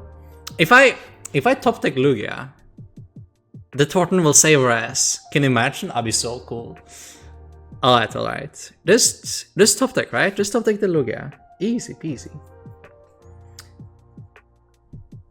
No, I don't want to capture for another Lugia, because then we just lose. So, sometimes you need to take a risk. It's easy, right? Yeah, we got this. Lugia VSTAR! God damn it. Not the Lugia. So then what? Next game, probably.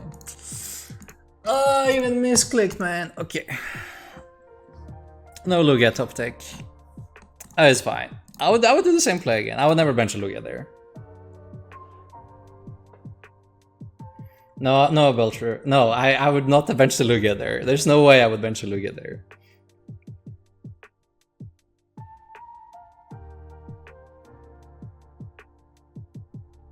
Does Finland belong to Scandinavia in your opinion?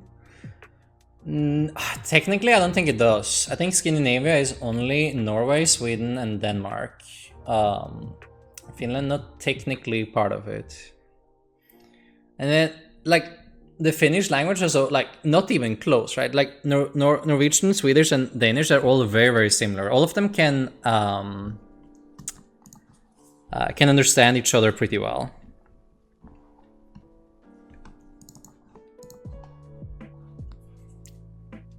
Like, it's very easy. Like, Norwegians are kind of lucky because it's very easy to understand Swedish, like,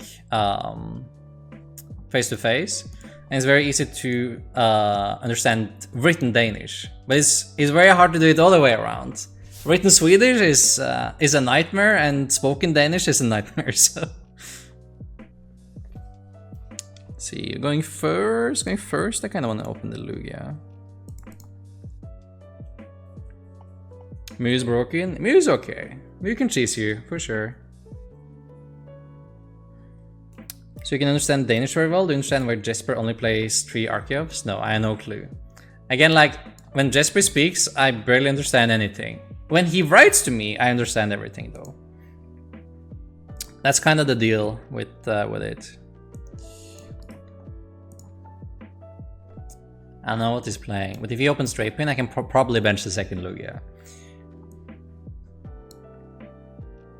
I'll keep the rest. Might have to go down 2 boss here, but hopefully not too bad.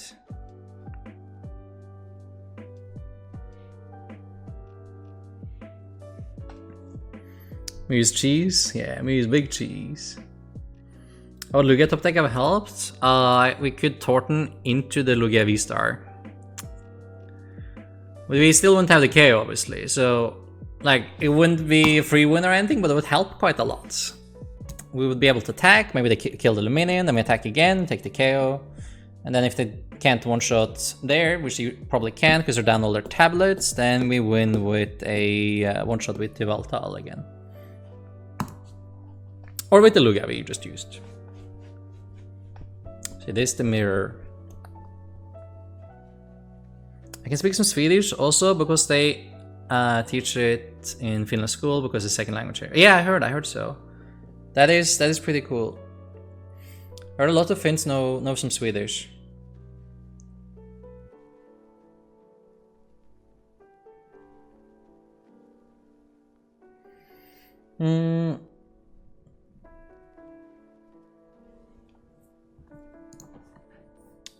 Man, they're down their Charizard. That's pretty good. If I can conserve our Charizard as well. Hopefully, like, the top deck is something we can discard. So I can, like, Ultra Ball for a bird and then bench this guy.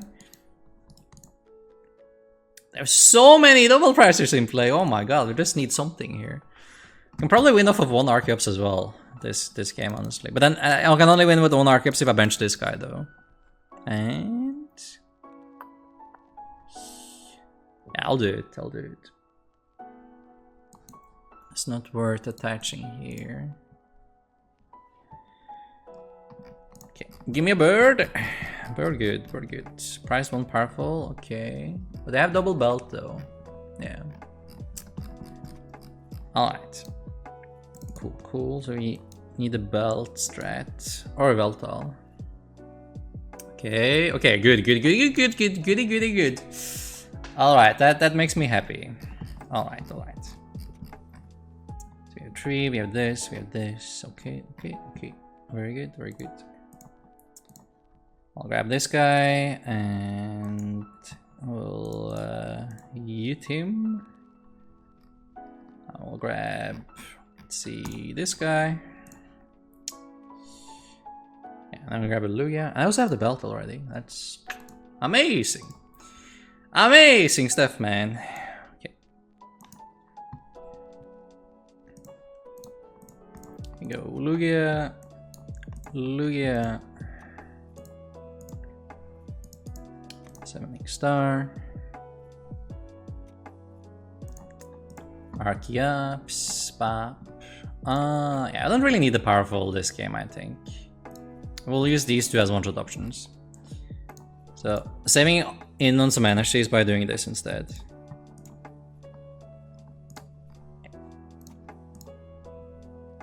And then this, they used one money already, so maybe I don't need to commit the belt.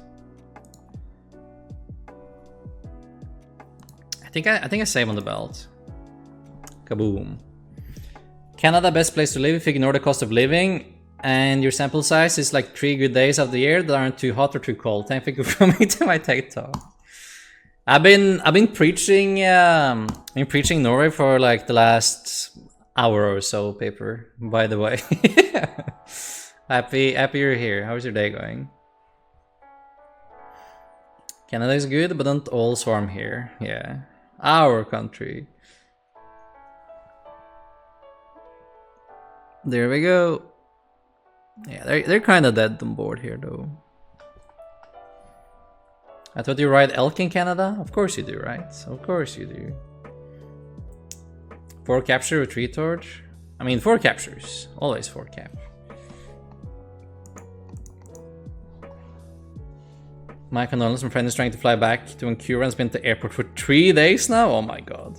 That's insane. I think Lugia will die after rotation. Right now, it's not looking too hot for Lugia. They definitely need some new cards to keep up with everything. And the Torton, like, I don't know. So far, it doesn't do anything. Maybe next game. Maybe next game is the one that does something. You tried building a single strike Lugia build yet? No, I have not. There's only ways to still go about Lugia though, but like comparably, it will die. It'll not be anywhere close to what it is right now after rotation. Canada's a huge country, should have plenty of space left. It's too many people there still though. Way too many people. Did you know that in Toronto, it's as many people as almost the whole of Norway's population? Fun fact. It's too many people, man. Too many people.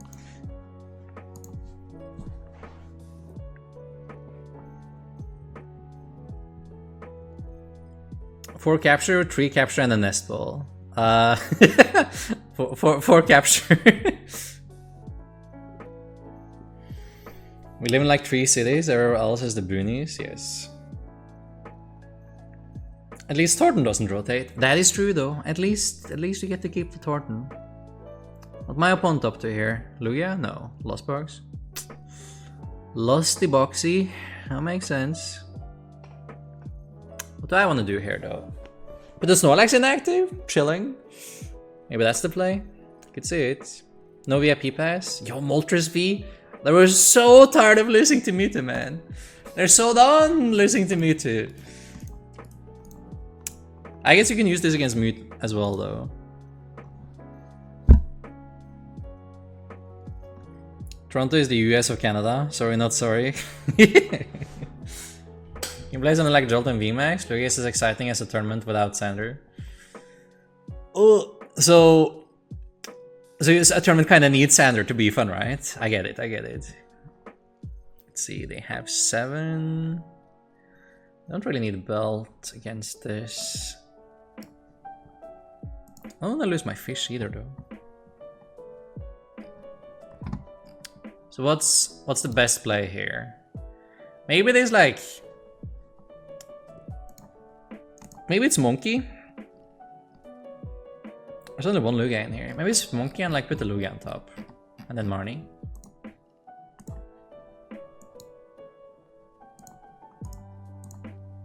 Yeah, that seems pretty strong actually. I kinda like that. Ooh. Oh, but now I get to put an Arceus in the discard pile instead if I do the research. So maybe that is better. Close calls. Close calls all around. Yeah. I mean, I didn't do that much, so a hand might not be the best. So I'm down to do this. Alright. Okay, if they play the Moltres, they're probably playing Gates, but they discarded 1 card, and they don't have more comfy out, so... It should be fine to hold here. It's obviously like a little bit risky though, but... You know, we don't play Manaphy and we don't play Dunsparce. I can't really afford to bench another Lugia, so... I think we kind of have to take that risk here. Yeah, I'm down to take that risk. It's fine. Ooh, I found him! I found my boy!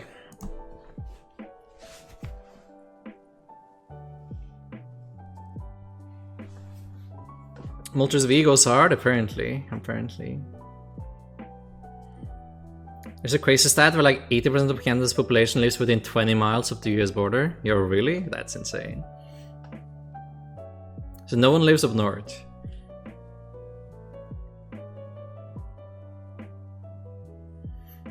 We're not losing to Mewtwo. No, they're not losing to Mewtwo. You want the 4th one? If you're playing Vigard, that's your 4th one. Easy fix.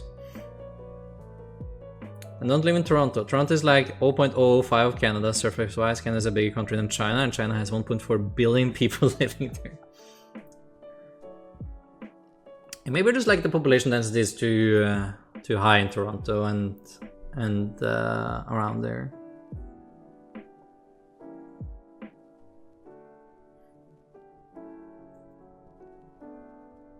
I always felt broken decks were the most interesting ones. But I'm always been like, really keen on seeing how much you can break the game.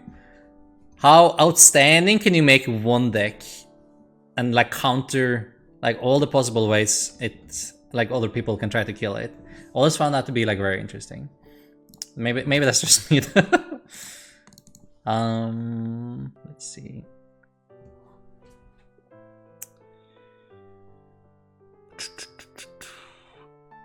So what we do is, I think we start with the monkey. I think I put the powerful on top and then I shuffle it away.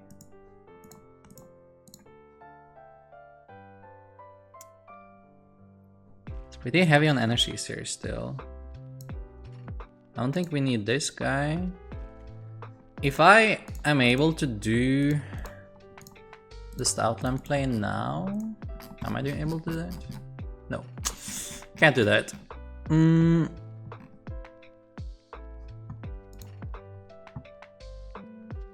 See, the Snorlax play is also pretty good though. But I lost my Birdkeeper already, right? Yeah. So the Snorlax is a little bit risky as well. I'll just pick up this, discard it, go bench. Yeah, I think so.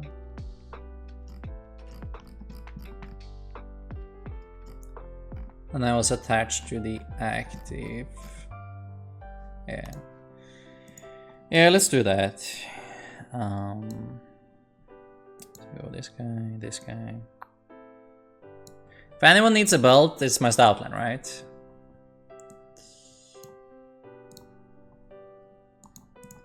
Since there are 2 birds, I just need my Lugia. Hey, I found one! Happy birthday to me. There is one powerful prize though, so we can't really kill the Cram with it this turn, unfortunately. But that is okay. I'll still attack with the Lugia, I think. See if they have a good answer or not.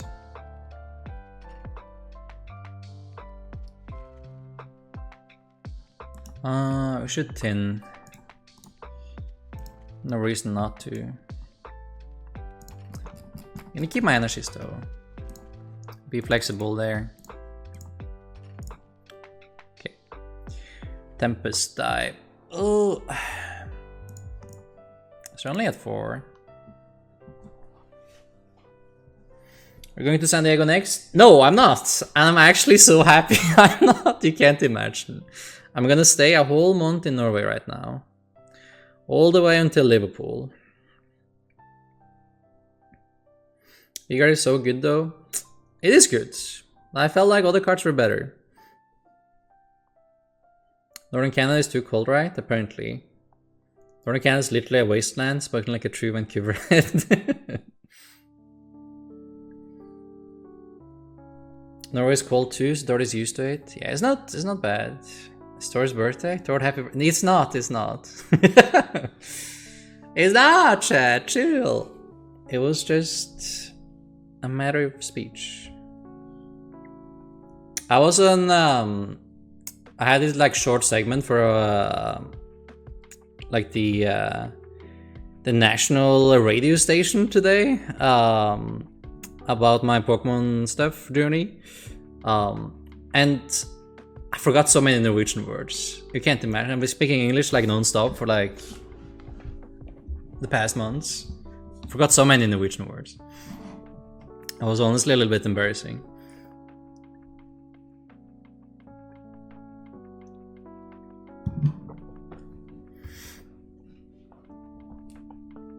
If you want to take it beats everything, just ask Jake Gert. Yeah, maybe.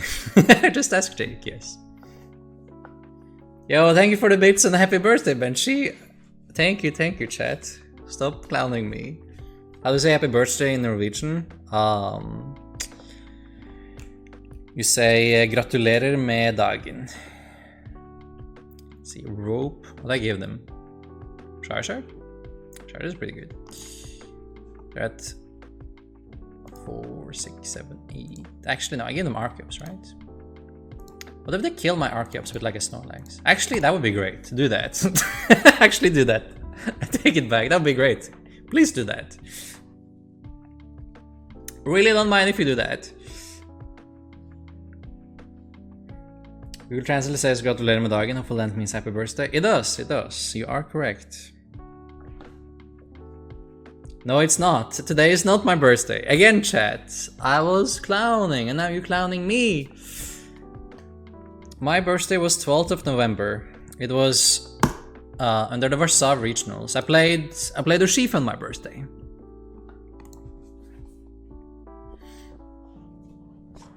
That was my real birthday. So it was over a month ago, chat. Today is the 12th of November. Okay. If that's the case, then we're doing fine. Yo, there's a Snorlax. Yo, please kill my Arceus with Snorlax. I take it back. That's more than okay.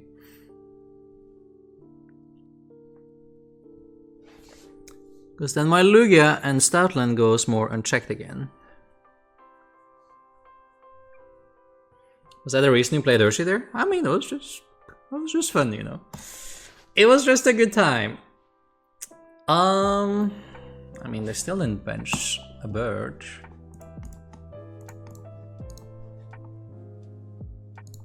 And if I did this play last time, I guess like I would do it now as well. But now it's a little bit more like guaranteed that they have this Snorlax going, right? So maybe I give them the monkey now. It's still better to keep my Archeops if I know they go the Snorlax anyway, right? Yeah. Makes more sense. Got him.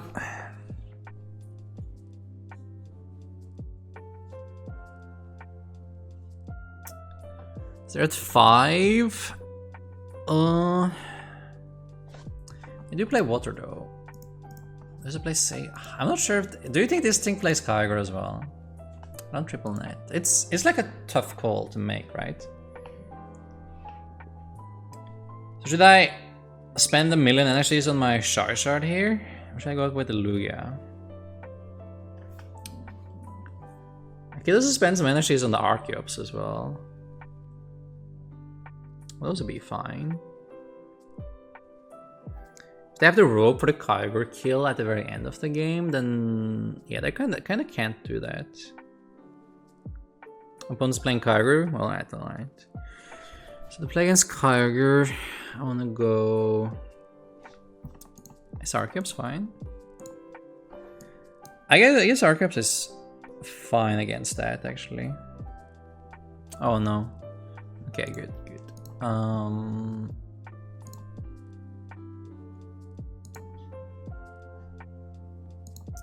Maybe it's too many energies though. Because I priced the powerful, and this guy needs too powerful, and this guy needs too powerful to kill this. Yeah, you know what? I take it back. I attack with Lugia here. Now I'm wasting an energy now though. This is on me. Let's punch this one.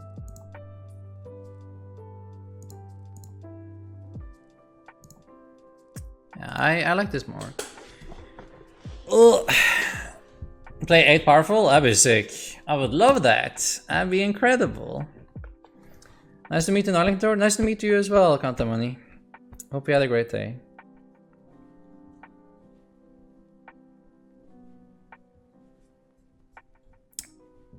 No, I played Ursa because I believed it to be like a pretty strong deck into that meta. Like, honest to God, I believed it was a fine call.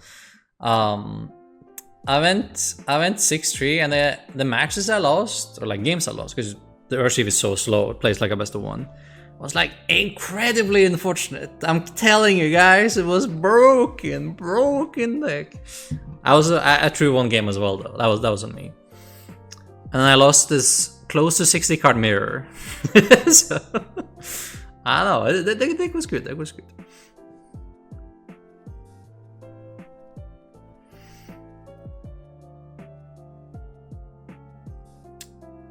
Can you explain Joe's joke on Twitter that caused his first scandal? His first scandal?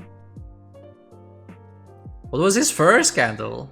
Yeah, what are we even aiming for here?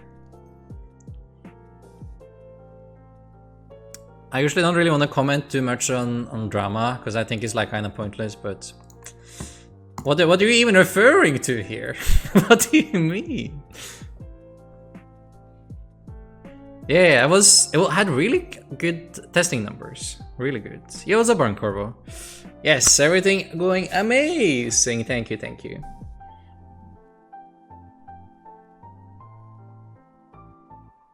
The guy will beat you in the mirror while telling his grandkids about that. For sure, right? Can't wait. Alright, they're down to 6 cards. I still have another Marnie, at least.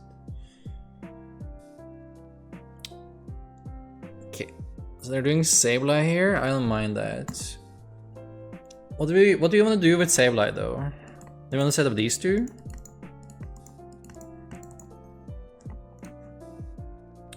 With the Sableye, I don't even have to boss here. So what do you do? I go down to 2 here, and then he needs to win in. They need to win in 2 attacks. 110 and 1, yeah. So this is definitely the turn with Stoutland.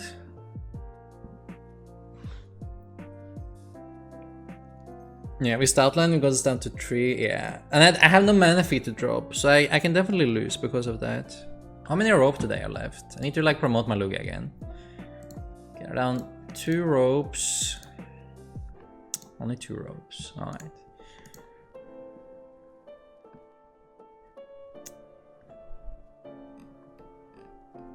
But I have my Torton though. Dude, can I scam them with Torton? Can I go like... I should have went with the Stoutland earlier, because I could have used it again, right? Oh, that would have been so sick. Next time, man. Next time.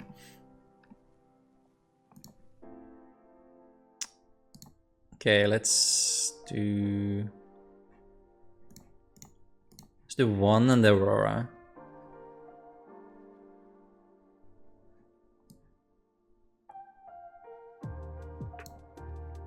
Yeah, like this. Oh, do they ever boss here? No, they're so thin anyway, though. No comfy. 2 comfies. Okay, maybe a boss actually. They only have 1 comfy. 1 comfy is too much though. Okay, they have 2 colors. Okay. Nah, it still seems too easy, right? I'm probably don't boss.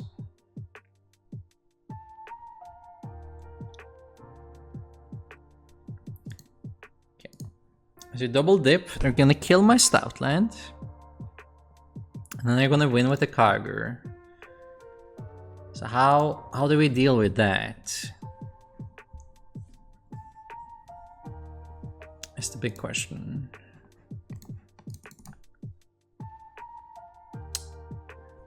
Maybe I should I have attached the powerful? Like they're probably not gonna give me a Stoutland target in active now anyway, though, right? They're gonna kill it with Cram, right? If they kill it with Sableye, then I do get punished.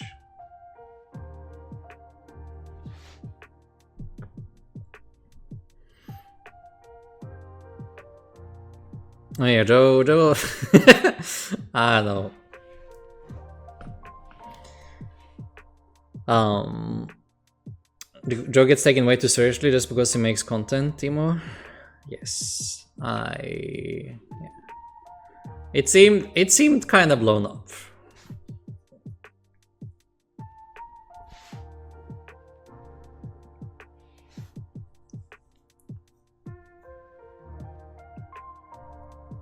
Yeah, thank you, Ryan. We will leave it at that.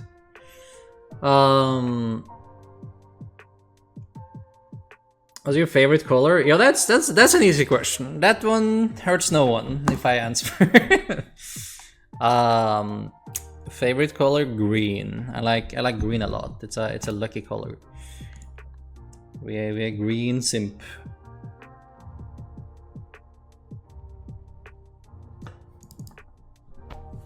Do you know Messi is stored? I do, Benchy. How? I don't even follow football, but of course I know who Messi is. Favorite Taylor Swift song? Doesn't she have like the whole top 10 Billboard or something right now? Or is that long gone already?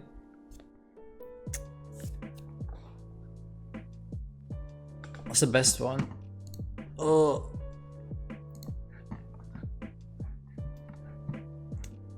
What was the name of that song again?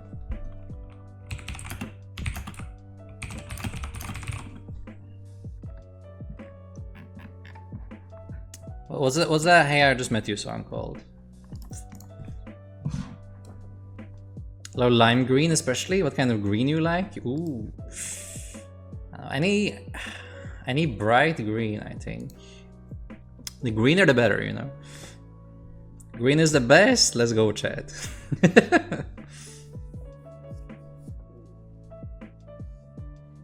The blue gang, green.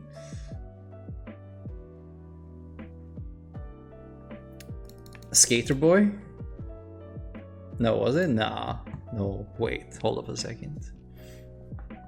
Okay, so they attack with Cram. So now it's like do or die for us, right? So now they're gonna Kyogre our ass. Unless... No, they are. Because the Luminion is here, forgot. Forgot we discarded that one. Okay, so we have to attack with the Lugia, right? So what gives us the highest chance of survival here? Obviously, like benching Manaphy wins the game, but we can't do that play, unfortunately.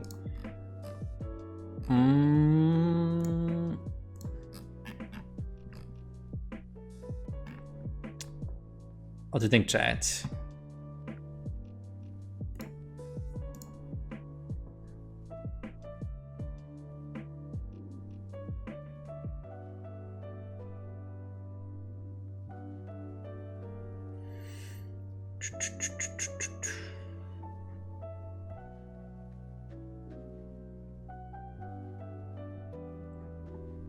Bench Pumpkin to block Horn.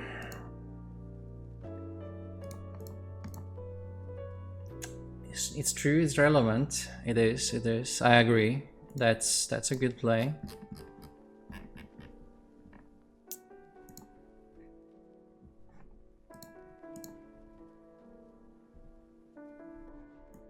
We need this thing inactive. The question is like, what do I boss? What do I kill? Does it matter? Probably not, right?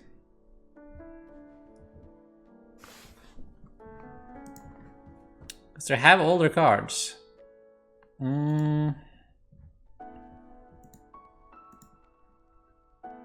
Can't win if a bench pumpkin. I mean, they can definitely still win, but the thing is, right? They can go escape rope and put this on the bench, then they still win. The question is like, what do I kill? I don't think it really matters, like any of the card over here, but maybe the monkey though. Maybe the monkey would be the most relevant one.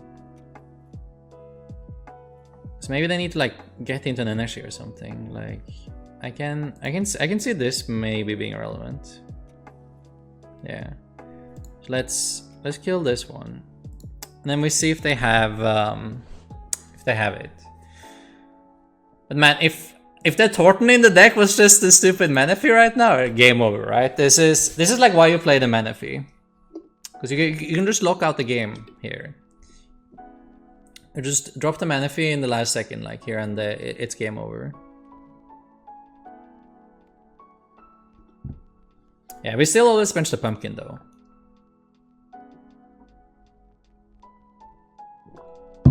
Guys, we're in danger. We're gonna die. We knew that 3 turns ago though. Maybe I just like disconnect anyway. What's happening here? They need it in the discard pile? But then you rather just attach it here though, so that play doesn't really make sense. They never rope? I don't know, man. I promoted comfy. Whoa, I didn't have it. Hey, look at that. Look at that. Absolutely canadas. Oh, yo, was that you, James? Oh yeah, it was. I didn't recognize the account. Rip. Ripperoni. What did he do? What was the plan? Wouldn't you rather attach to the Kyogre? Why were we retreating here?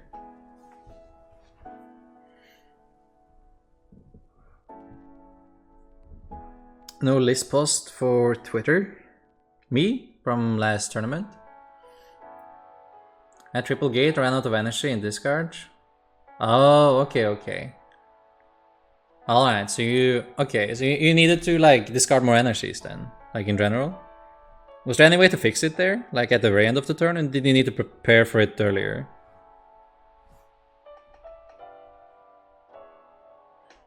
Apparently best Taylor Swift song is Shake It Off, really? I guess it's a good one too. Yeah, I had to fix it last turn, makes sense. Oh, I know Arlington list post. Honestly, I just got home. I have a lot of posts I need to make.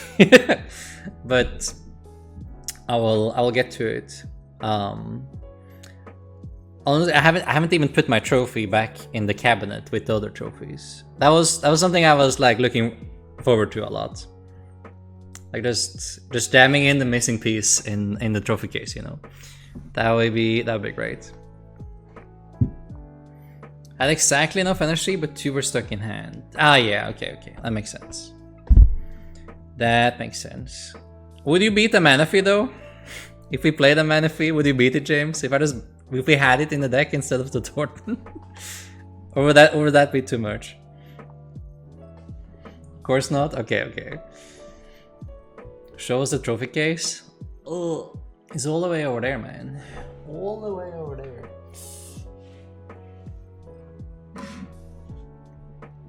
Ah, it's too far. It's too far. World's Trophy is the final piece. It's true. A champion one. It will be difficult. Are the 4 trophies finally together? Not yet. Well, I will smash them together. We will make it happen. I was planning on posting that as well. We kind of have to, right? It feels obligatory to put them next to each other. And then you can all bully me because they don't match, because I spent too long collecting all of them. So now I have 3 matching and 1 kind of sus looking Brazilian from Brazil. You know the worst thing? It doesn't even say it's from Brazil. It's just blank, man. It could be from any IC. It's... oh well, I guess we shouldn't be too sad about it.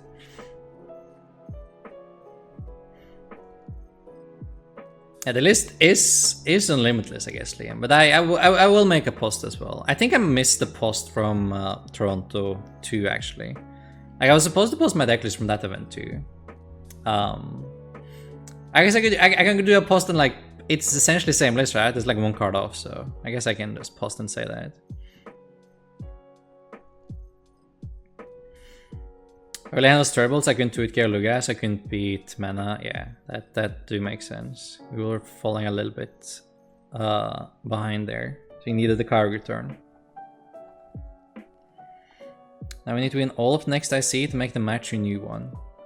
I have some inside information on the trophy box actually, so that it looks like they have this manufacturing deal of the new trophies until 2026. Because on the box, you can mark what year it's from, right? It's from 2021 to 2026 looks to be the deals. That seems to be for how long we'll have the design for the regionals medals and the IC trophies. And then they might like change the design again. But we will have this at least for 4 years. No, it doesn't say LIC or anything. It's Torch Tennis Trophy with a Pikachu on it. Exactly. Next tourney, just post the list before the event starts. That'd be kind of ballsy. For sure. It is pretty nice when my opponent actually doesn't know my deck. Like my list, you know. They usually know which archetype I play, but at least they don't know my 60. So sometimes... Say in Brazil, right? In top 4 there. Grant was benching Manaphy because he didn't know I didn't play Raikou, for example, right? And that ended the mattering, right? That was like he searched it out. Could have been a better card, right? Post fake list before event. Nah, won't be that mean. Post a demon list, yeah, that'd be something.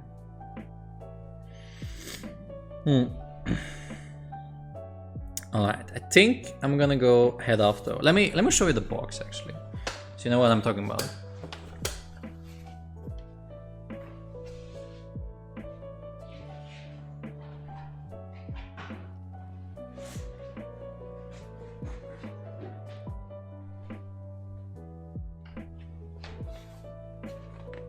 Chat, you see this? Okay.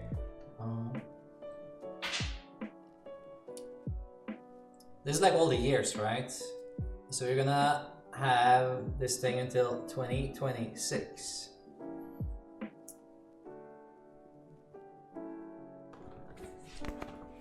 That means we have 4 years to collect the missing tree, you know?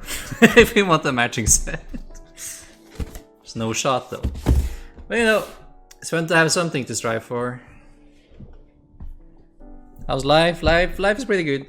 Just got back home to Norway. Could not be more excited, honestly. Exactly! Time to get the matching. Fakery station from Dragon Ball Super. Yes. That would be something. Another one? Nah, I think I'm gonna go back to sleep, man. I slept like 20 hours, but I want to sleep another 20.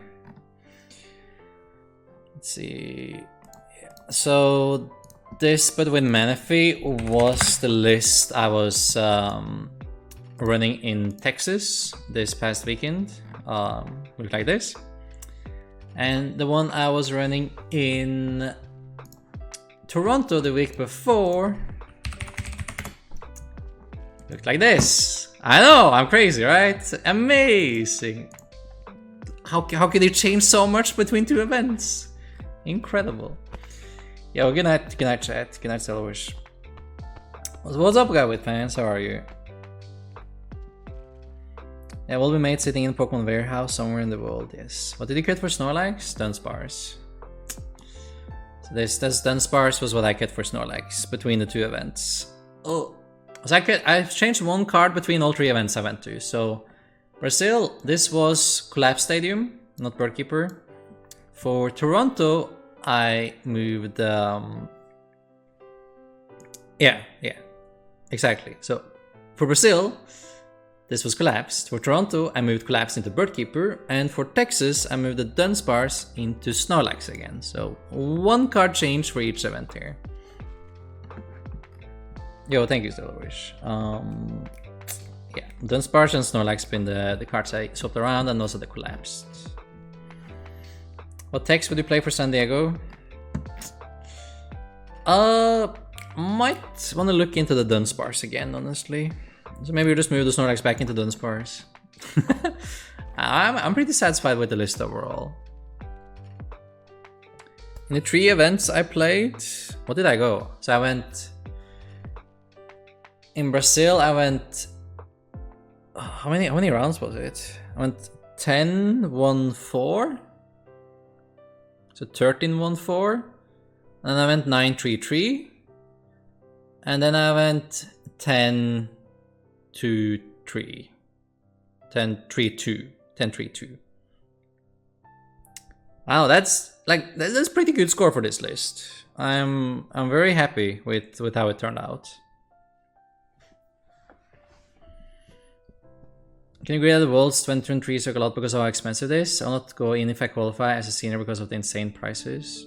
Oh, because it's in Japan, you mean? It is always relative though, right? So if you're from Australia, you'd be overjoyed it's in Japan, right? Because it's much cheaper. If you're from the US or Europe even, I guess. Like Japan is not that much more expensive than a flight to the US though. A little bit, but not insane or anything. So it's all about perspective of where you live. This time, it sucks for some regions, right? And it's better for others again. I think the decision of having Worlds in Japan is overall a cool one, though. But of course, like economically, where you're located can be rough, right? Like no doubt about it, yeah.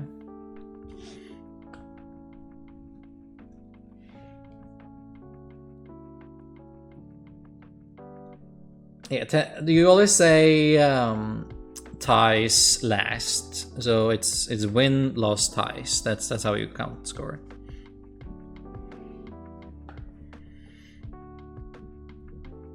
If Arcane things aren't super popular or there's a ton of Pat, and I might cut Espen for Cap and Manaphy. Yeah, it would make sense. How many CP have you earned in EU so far? Oh yeah, do you guys want to see my Play Pokemon page? Let me go to my Play Pokemon page.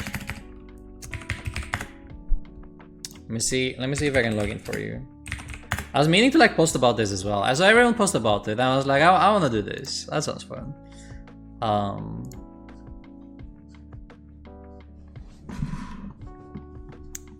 Let's see my Play Pokemon page. I'll share my screen with you in a second. I just need to log in.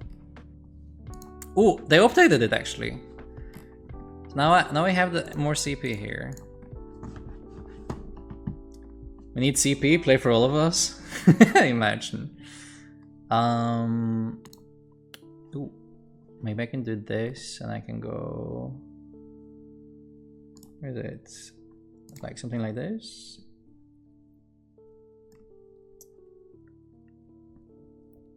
User premier rating, is it this one? Has to be.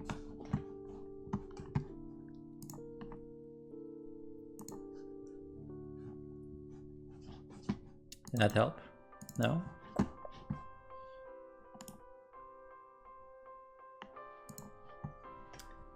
Let me get this up for you guys.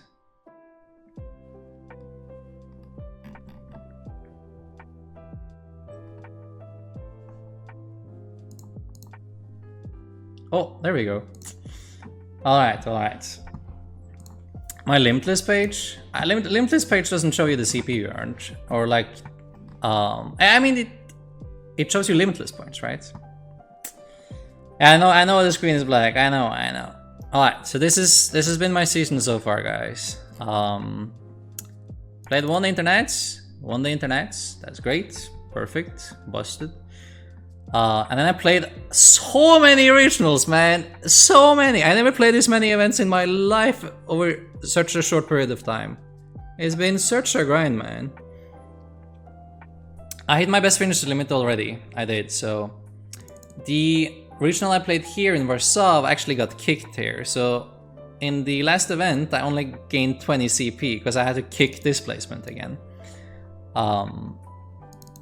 So right now we are currently at 980 points. Probably be enough for day 2, hopefully, we'll see. I'm still planning on playing some more events though. Legit haven't played one regionally. Oh man.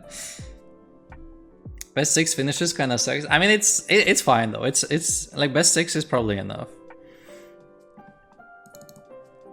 I kind of like a best finish limit, but the thing is, like, the IC limit being uncapped is also kind of weird though, because then ICs are so impactful, but they're not technically that much harder than regionals again, which is the crazy part, because these doesn't cap. So if you have a good finish at an IC, like say if you miss points in an IC compared to a regional, like missing points in a regional, if you play everything, it doesn't matter whatsoever, right? But missing points in an IC is horrible because you only get one shot because it doesn't come back, right? So you, like, the system is like a little bit flawed in that regard. Plus 20 CP, I know. Regional winners should get a day 1 invite auto with, like, I think something should be done about like the CP structure, and like the prize structure. It feels very weird to like you have a 1,000 player event, you get 200 CP, you know, that's like, no, there's not even half of what you need in NA to get the Worlds invite. Like, you win this event, you don't have a Worlds invite. Like, Piper won 2 of these, she doesn't have the Worlds invite. Oh, what? Insane! How is that fair? Yeah, exactly, Stellar Wish. Oh, what I'm saying. IC has lower players than regional with more points. Yeah, look at these two, right? Like, you compare these two, right? Like, my 2 wins this season. This one, I needed more points to get into top cut. I needed 35 instead of 34. To get into top 8. And this one gave $10,000 more even, because you get like some extra stash that is worth a lot of money as well. And the original, you get half of it, even though it was more players, like technically more difficult even, right? And you don't even get half the points, right? Like, it doesn't add up, man. I won more regionals as junior last year than you this season. Yo, that's awesome. That's awesome.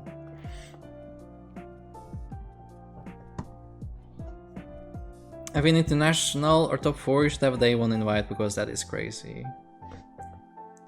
Yeah, like top 4 internets probably should also gain Worlds invite, I guess. If you top 4 in IC, you get 300 points. And with locals returning, it's essentially a Worlds invite if you stay a little bit active. Like, when locals return, then like everything will be a little bit more smoothed over, I think. I don't like that locals counts for travel awards and stuff though, and stipends, but I love for them to count toward the Worlds invite. That's absolutely perfect. Like, that's awesome. We need that. Let's win all ICs in a year, right? Can you imagine? That'd be something. I think this is probably like one of my best seasons yet, though. Like I hadn't had like a real bomb yet. Knock on wood, you know. It's been going really well. Like my worst placement was this one, and I don't think this is like bad either.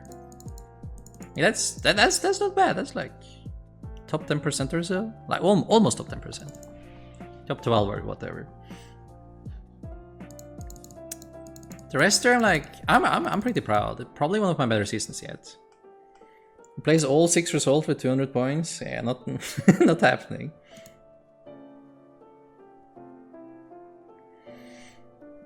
The OC regionals have the same CP rewards as NA regionals? Yes, all of them have.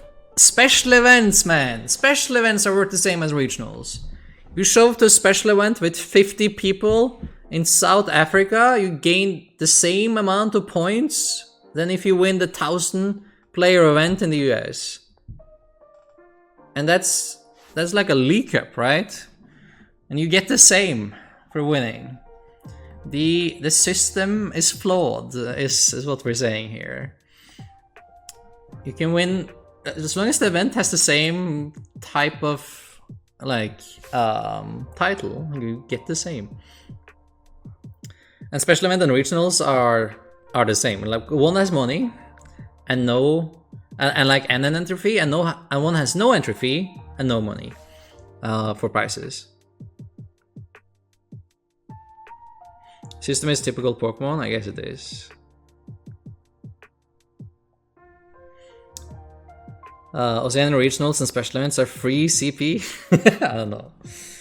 The events are smaller though, so they are probably by default a little bit easier to get points at, right? But they can still be very competitive. Like, you know how many good players they have in Oceania? Along for the day we get 350 CP invites in NA, but Tipsy despises the living. Yeah, like the argument is that you have more than double the event of EU, right? I think that's the main thing. Did we check another year? How do we do this year?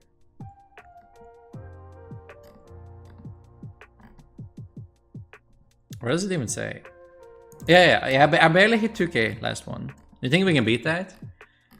The problem with beating that is that we kind of cheated the best 6 award because they did it twice. I'm not sure if it was even intentional, but you got to keep total 6 before Corona, and then they added total 6 after Corona as well. So then I got like 10 regional finishes. And that's probably not something you can do again, right? Like, they won't do that again. We only get 6 this season. We don't get 10. Or like 12 though. I only managed to like put 10 on there, but I could have put 10. I'm gonna leave now, Nina, don't you worry. I just wanted to go over this. Maybe I don't even have to make a post.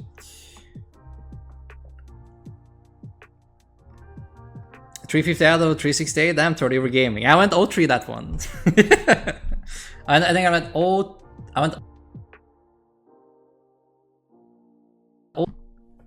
0-3-1 and drop. Just win all ICs in B2000. Yeah, not doable. Not doable, man.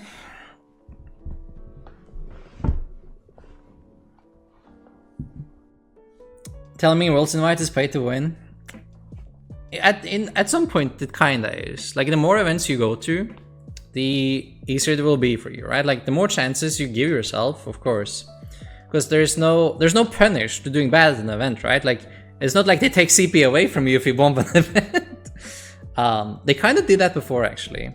Before they actually took ranking points away from you because they used the ELO system, like that they use in chess, right?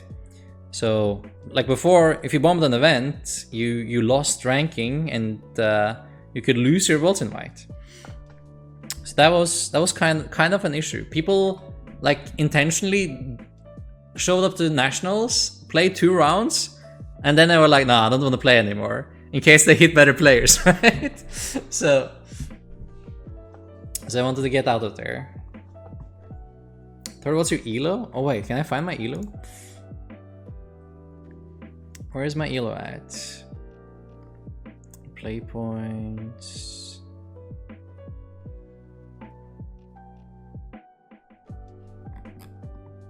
Oh, there's ranking. Oh, I'm number 2. Number 2. Wait, where did we go? We can't see who's number 1 though, but someone has more points than me. Yeah, the TCG Park is also partner now. I was also gonna like rave about that, but I didn't do it yet. Don't you have to go to day 2 to get CP? No, you can get CP without going to day 2 as well, depending on how many players there are. But you can hit like top 128 without going to day 2, for example.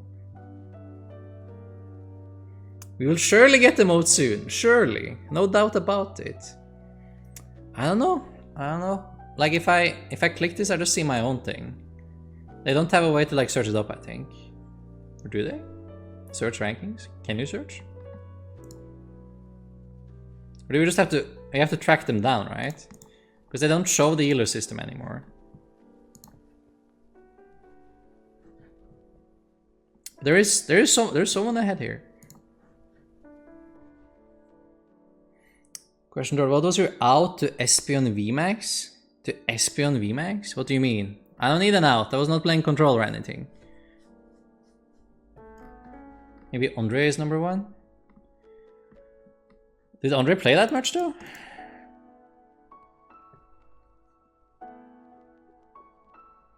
You can see your matches win-loss? Yes, you can. You can track them. But this ranking was what counted in the old days. So this was the score you wanted to get as high as possible for your Waltz in White and travel awards and all of that stuff. And like the more you win, like the more you dump every time you lose a game. Say here we already start like we win 9, win 12, and lost a game, we lose 22, right? Lost 21, so like you lose a lot more every time you lose.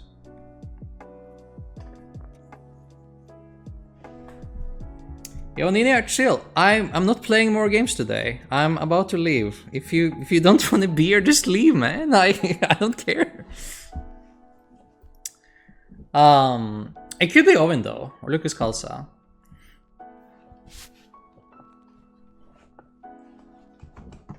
You lose a lot more because you're higher rated too, though. Exactly, right? So you even like you can even lose points if you tie. This used to be the score you wanted. Like this is what you needed to get higher. You learned a lot today. Awesome. I'm happy. That's great. All right, guys. That was all the flexing we had time for today. I will see if I can get another stream going tomorrow. But after tomorrow, I'm gonna be leaving for my family, and I'm planning on playing a lot of Scarlet Violet. That'd be great. I'm excited for it. It could definitely be Owen. Owen has like insane records. You just haven't played as many events as me, I think. They're cozy. I'm happy to hear. Alright, guys. Have a great rest of your day. I appreciate it a lot. Thank you for being here, hanging out. Always a ton of fun. Bye, Nicholas. But I will do one last one tomorrow, I think. If you're very lucky, maybe I'll do one Friday as well, but we'll see. But have a good one, guys. I will see you at least tomorrow, and yeah, take care. Have a great rest of your evening, guys. Bye. Have a nice evening.